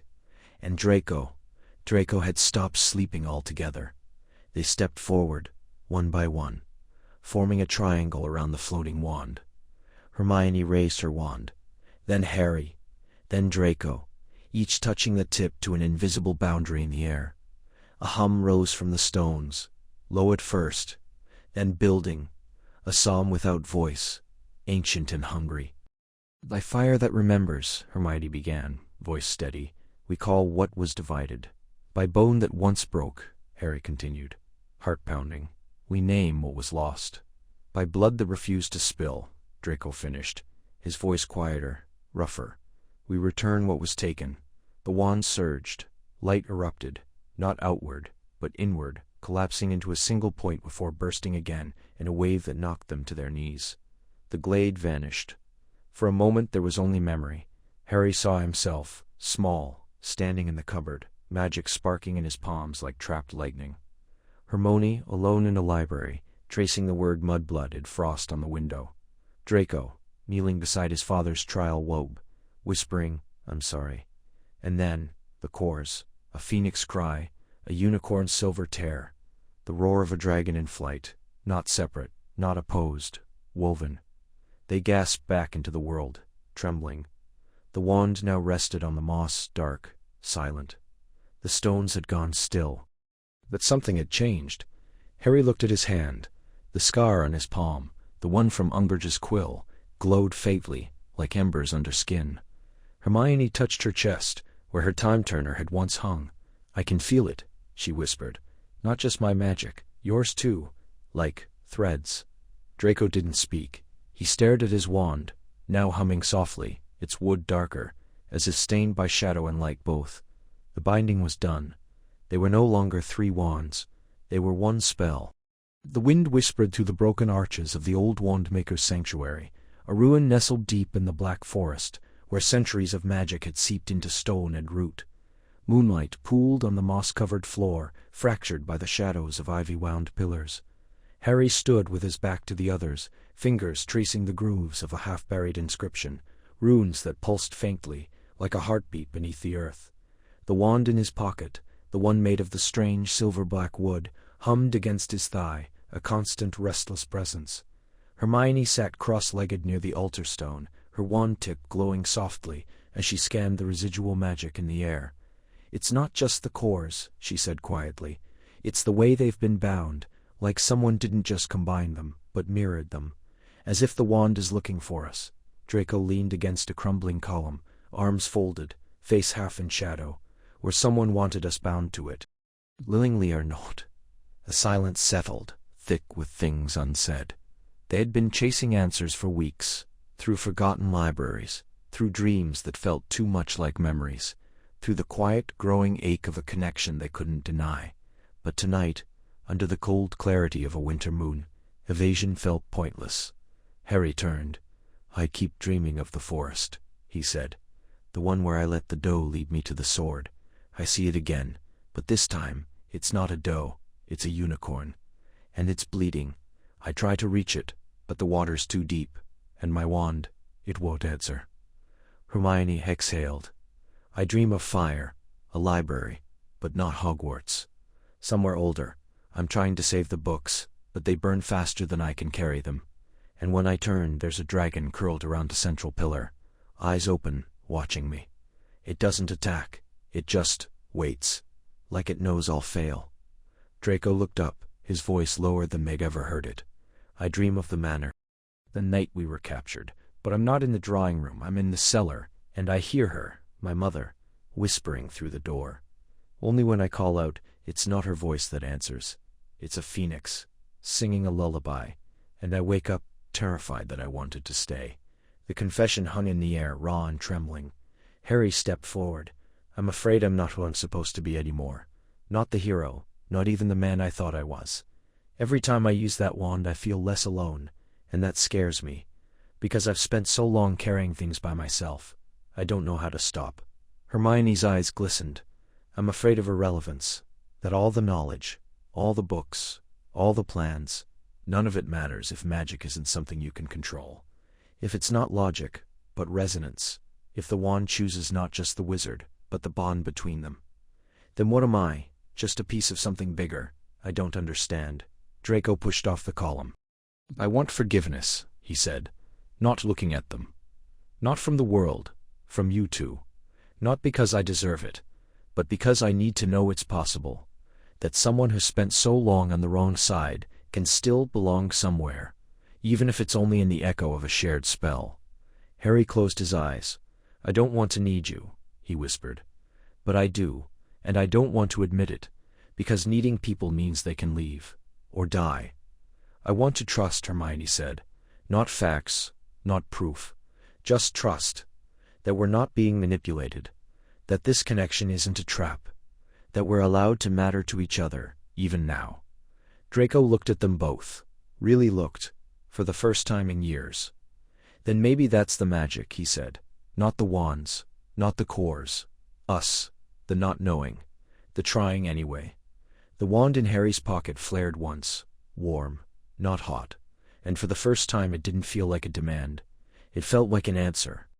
Rain fell in silver sheets over the ruins of Elderglen, soaking the moss-covered stones where once the ancient wand-makers gathered to bind soul and wood in sacred silence. The air hummed with residual magic, a low thrum beneath the thunder, as Harry stood with one hand braced against a crumbling arch, breath fogging in the cold. His wand, oak, phoenix feather core, twitched in his fingers, not with warning but with something softer. Recognition. Hermione stepped forward, her boots crunching on wet gravel. She held the new wand between her palms, the dark wood veined with streaks of gold and bone white, like lightning frozen in time. It pulsed gently, in rhythm with her heartbeat. It's not fighting me, she whispered. Not anymore. Draco stood a few paces behind, cloaked in gray, his expression unreadable. His own wand, hawthorn, dragon heartstring, lay sheathed at his side, untouched. He hadn't neutered it since they'd entered the circle. It's not just you, he said, voice low. It's listening to all of us. Harry turned, water dripping from his fringe. Then we're not wrong. No, Hermione said. We're not. The wand had been forged in fire and silence, tempered with tears and truth. They had not known what they were making when they first brought together the shard of phoenix bone, the single silver tail hair of a moonborn unicorn, and the scale shed by a dragon in its final molt. But the wand had known. It had known them. At first it had rejected every hand. It screamed when Harry touched it. It turned to ash in Draco's grip. It pulsed with erratic light when Hermione tried to channel even the simplest charm. They had thought it broken. Cursed.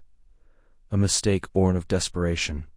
But then, one night beneath the whispering oaks of the Forbidden Forest, they had stood together, shoulder to shoulder, wands raised, voices overlapping in a spell none of them had ever read in any book.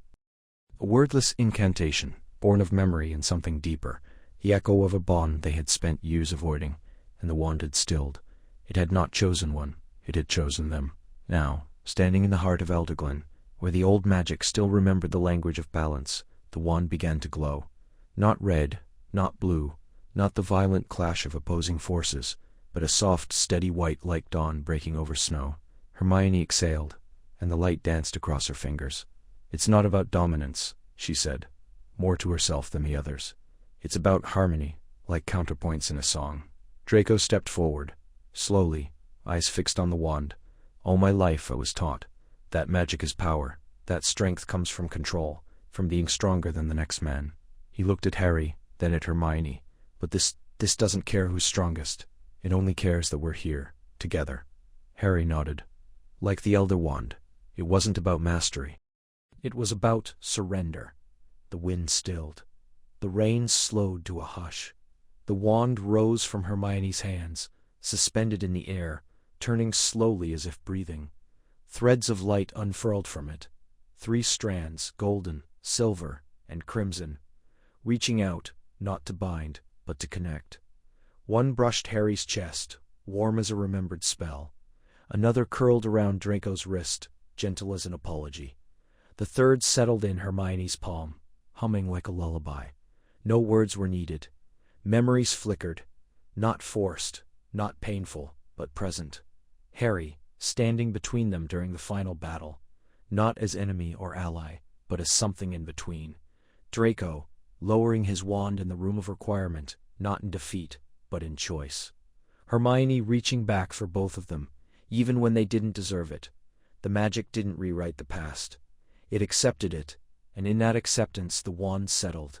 It floated down, landing softly in the crook of Hermione's arm, no longer pulsing, no longer wild. Calm. Whole. Draco let out a breath that sounded almost like laughter. So what now? Do we take turns holding it? Do we have to hold hands every time we cast a spell? Harry grinned, Rain still clinging to his lashes. I'd say we start by not blowing up any more libraries. Hermione rolled her eyes, but she was smiling. As long as we don't start singing. The wand glowed once, softly, as if in agreement. And somewhere deep in the earth beneath their feet, the old stones of Elderglen whispered back. The rain had stopped, but the air still trembled with memory. London lay hushed beneath a bruised sky, the cobbles of Diagon Alley slick and shimmering under a silver mist that refused to lift. People moved slowly, as if afraid to break the silence. No one shouted, no brooms cut through the clouds. Even the usual chatter from the leaky cauldron was muffled, like words wrapped in velvet. Hermione stood at the edge of the square, her fingers curled around the strap of her satchel. She had felt it the moment it began, not a surge, not a spell, but a soft unwinding, like a knot loosening in her chest. The Ministry had sent out the alert an hour ago, ambient magic levels stabilizing. No spikes, no anomalies, just calm, too calm. As if the world had exhaled after holding its breath for years, she turned her wand over in her palm. The vine wood felt warmer than usual, humming faintly, as though in sympathy with something far away, or someone. A gust of wind stirred the papers in the gutter. Then footsteps, heavy, deliberate. Draco approached from the direction of Nocturne. His coat collar turned up, his expression unreadable. He didn't look at her at first, just stopped a few feet away, and stared at the sky as if it owed him answers. "It's not natural," he said at last. "No," she agreed. "But it's not dangerous either. At least not in a way we thought." He glanced at her then, one pale eyebrow lifting. "You sound certain. I've been reading the sensor logs. The magic isn't fading. It's harmonizing, like it's finding a frequency. And it's spreading from the places we've been. The old wand sites, the ruins in Cornwall, even Hogwarts grounds." Draco exhaled through his nose, a quiet, skeptical sound. "You think it's the wand?" "I think it's us," she said softly. "Well, what we carry. The cores, phoenix, dragon, unicorn. They're not just materials. They're memories, intentions. And they've started resonating with each other." He was silent for a long moment. Then, Potter felt it too. She turned, startled. "When?" "Last night. Sent me an owl. Said he woke up with his scar tingling. Not pain, just warmth, like the lightning was sleeping." Hermione's breath caught. After all this time. "It's not a curse," Draco murmured. "That's what he wrote. It's an echo. And it's getting louder." They stood there, two figures in the mist, the weight of old rivalries and older runes settling between them like dust. But something else was there too, a thread, thin but unbroken, tugging at the edges of their magic. A child ran past, laughing, her tiny wand sparking harmless stars into the air. Neither Hermione nor Draco flinched. The girl's magic didn't flare or sputter. It simply danced, bright and steady. "It's changing," Hermione whispered. "Not breaking, becoming something else." Draco watched the girl disappear into the alley, then looked down at his own wand, hawthorn, and dragon heartstring. Once a weapon, now a quiet companion.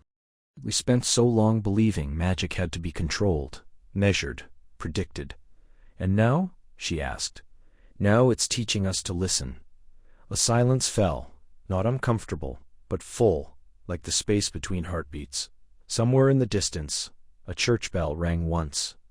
The mist thinned, and for the first time in years, magic in Britain didn't feel like a storm waiting to happen. It felt like a promise. The fire in the hearth of the abandoned wandmaker's tower crackled low, casting long shadows across the stone walls etched with forgotten runes. Outside, a mist curled through the valley like breath from the earth itself, muffling the world in quiet. Harry sat on the edge of a broken bench, fingers tracing the seam of his wand, worn smooth from years of use, yet humming now with a resonance that wasn't entirely his own. Across from him, Hermione leaned against the sill of a shattered window, her eyes fixed on the horizon where the last streaks of twilight bled into indigo. Draco stood near the archway, arms crossed, his posture tense, but his gaze softer than it had been a month ago. It had started with the discovery, a shard of wood from the new material, pulsing with light beneath Hermione's spellwork, whispering of 3 origins: phoenix sawn in the grain, unicorn silver in the core, dragon's breath in the grain's memory. And then the impossible, their wands answered. Not in rivalry, not in resistance, but in harmony. I still don't understand why it chose us, Draco said, breaking the silence. His voice was quiet, almost reluctant. 3 people who spent half their lives trying to ruin each other. Hermione turned from the window. Maybe that's why, not despite it, because of it. She stepped forward, her boots crunching over fallen plaster. Power like this doesn't respond to purity or perfection. It responds to depth, to conflict, to choices made in fire. Harry exhaled, watching the flames flicker. We've all tried to control magic in our time. I thought power meant doing what had to be done, no matter the cost. You, he nodded to Hermione, thought it meant knowing every rule, every theory. And you, he glanced at Draco. You believed it meant blood, legacy, the name you carried. Draco's jaw tightened, but he didn't argue. And none of that worked, Harry continued. Not really.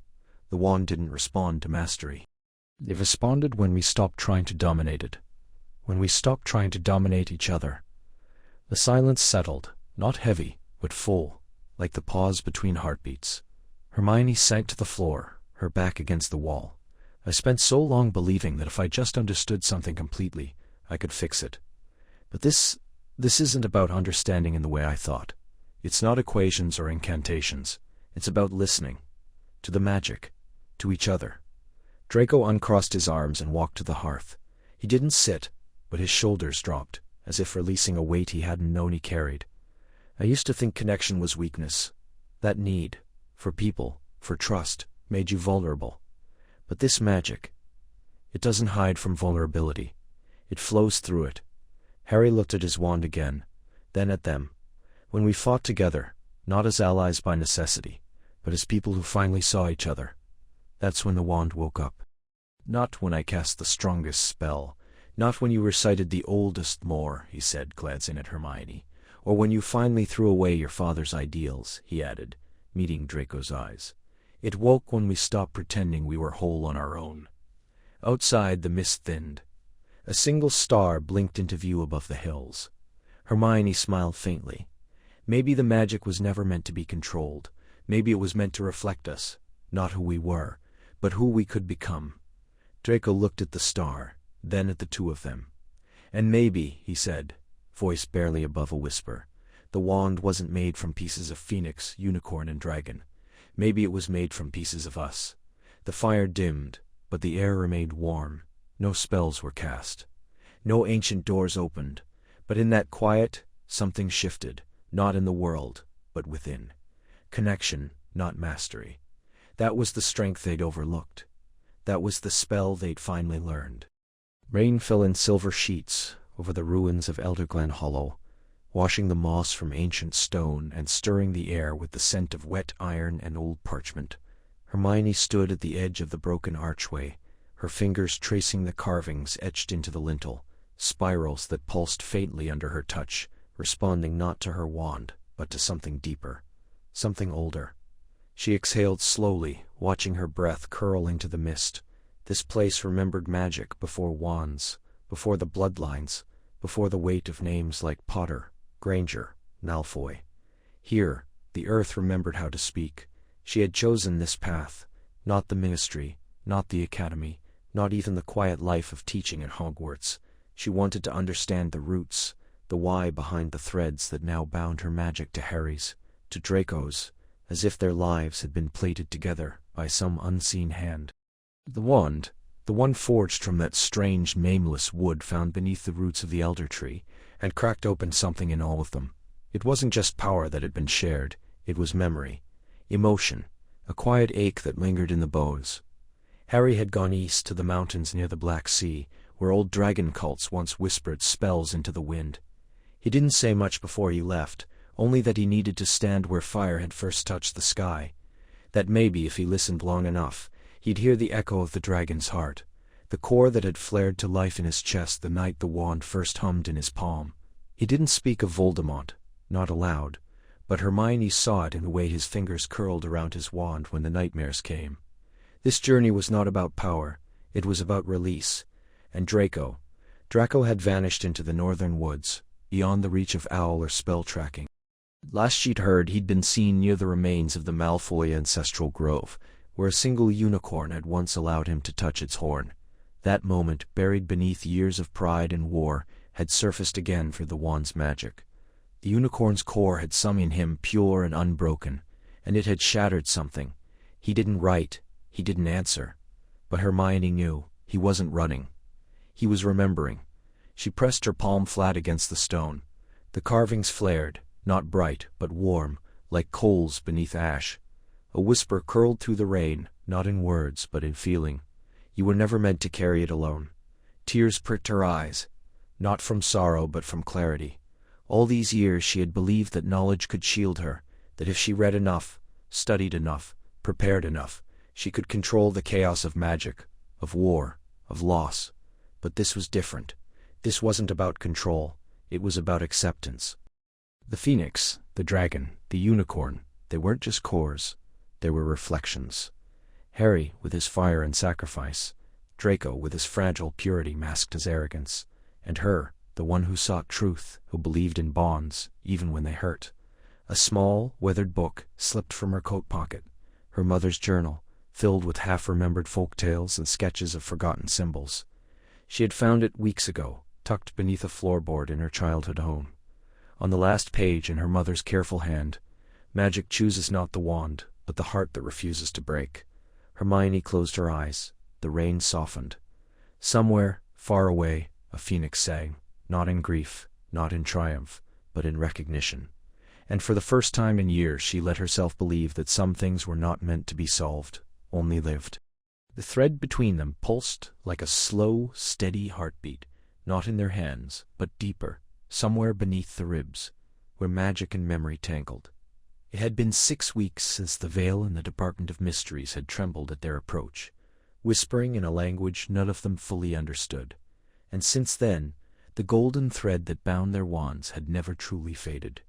It shimmered faintly in the dark, a filament of light no wider than a breath, stretching from Harry's holly wand to Hermione's vine wood, then to Draco's blackthorn, as if the world had stitched them together with something finer than fate. They stood now in the ruins of Ilvermorny, snow dusting the broken arches and ivy-choked stones. The air smelled of frost and ancient earth, and overhead the sky bled into twilight, streaked with violet and ash. Hermione exhaled, watching her breath curl into the cold. "It's stronger here," she said softly. "Can you feel it?" "Like a pole behind the eyes." Harry nodded, flexing his fingers around his wand. "Like my scar used to ache. But this, it doesn't hurt. It just is." Draco said nothing. He stood apart, as he often did, his cloak drawn tight against the wind. But his wand, once reluctant, once proud, now trembled in his grip, the thread vibrating with a quiet resonance. He glanced at it, then away, jaw tight. "We're not supposed to be here," he murmured. "This place doesn't welcome outsiders." "You're not an outsider," Hermione said, turning to him. "Not anymore. Not after what we've seen." He gave her a look, half challenge, half something softer, something he wouldn't name. "Says the woman who hexed me into the lake at Hogwarts."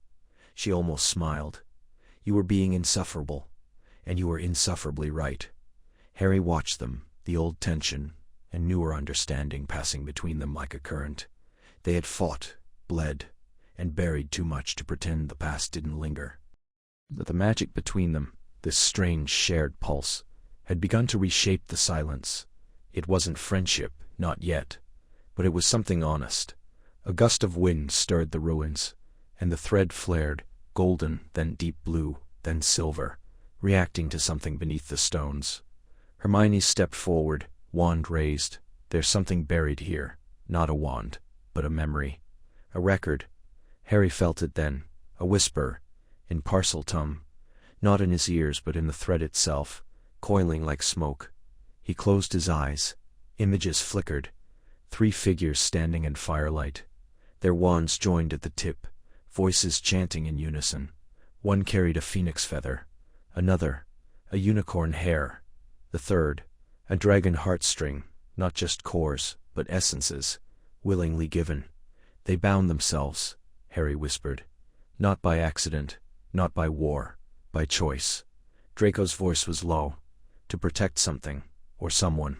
Hermione's breath caught. The wands didn't choose us. They remembered us. We're echoes of them. Silence settled thick with revelation. The wind died. Snow fell in gentle spirals. And the thread, their thread, shimmered brighter, not as a chain but as a bridge. Harry opened his eyes. So what do we do now? Draco looked at him, then at Hermione. For the first time there was no mask, no hesitation. We listen, he said. To the magic, to each other. Hermione reached out, not touching, but offering.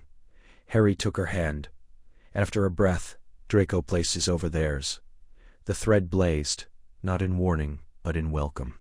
The rain had stopped, but the air still clung with damp, heavy as a shroud over the ruins of Selwyn's Hollow. Moss crept up the broken stones, weaving through shattered arches, where once spells had hummed in the walls like trapped birds. Harry stood with his back to the others, his wand loose in his hand, tip grazing the earth. It pulsed faintly, not with power, but with something quieter, a resonance, like a note held just beyond hearing. Hermione exhaled, her breath curling in the chill. She watched the tip of her own wand, where a thread of silver light curled around the handle like ivy. It hadn't done that before. None of them had. It's not fading, she said softly, even now. Draco didn't answer at first. He was crouched near the central stone, fingers brushing the ancient runes etched into the base. His wand lay beside him, dark wood glowing faintly at the seam where dragon core met phoenix feather, a blend no wandmaker had ever dared attempt. They weren't trying to create power, he murmured. They were trying to create balance. Harry turned, his scar a dull ache beneath his fringe, and we were never supposed to find it. No, Hermione said, but we were always meant to be part of it. Silence settled again, not uncomfortable, but full, like a room where a story has just ended, and the weight of it lingers in the air. They had followed the trail of the lost core through forgotten forests and crypts beneath mountains, through dreams that weren't theirs, and memories that felt like stolen glimpses. They had fought, not just enemies, but each other.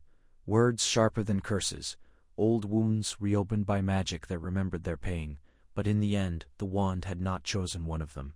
It had chosen all. Draco rose slowly, brushing dirt from his sleeve. His gray eyes met Harry's, then Hermione's, and for once there was no mask. It's not about ownership, he said. Not really. The magic, it doesn't belong to us. It flows through us, like blood, like breath. Hermione stepped forward, her boots quiet on the wet stone. She reached out, not touching, but positioning her wand beside the others. The 3 wands, different in wood, in history, in the hands that had wielded them, began to hum. A soft golden light spilled from their tips, merging in the space between them. It didn't explode. It didn't command. It simply was. Harry felt it in his chest, a warmth, not fire, but something older, like standing in sunlight after years underground. He remembered the first time he'd held his wand, how it had trembled in his hand, alive with possibility.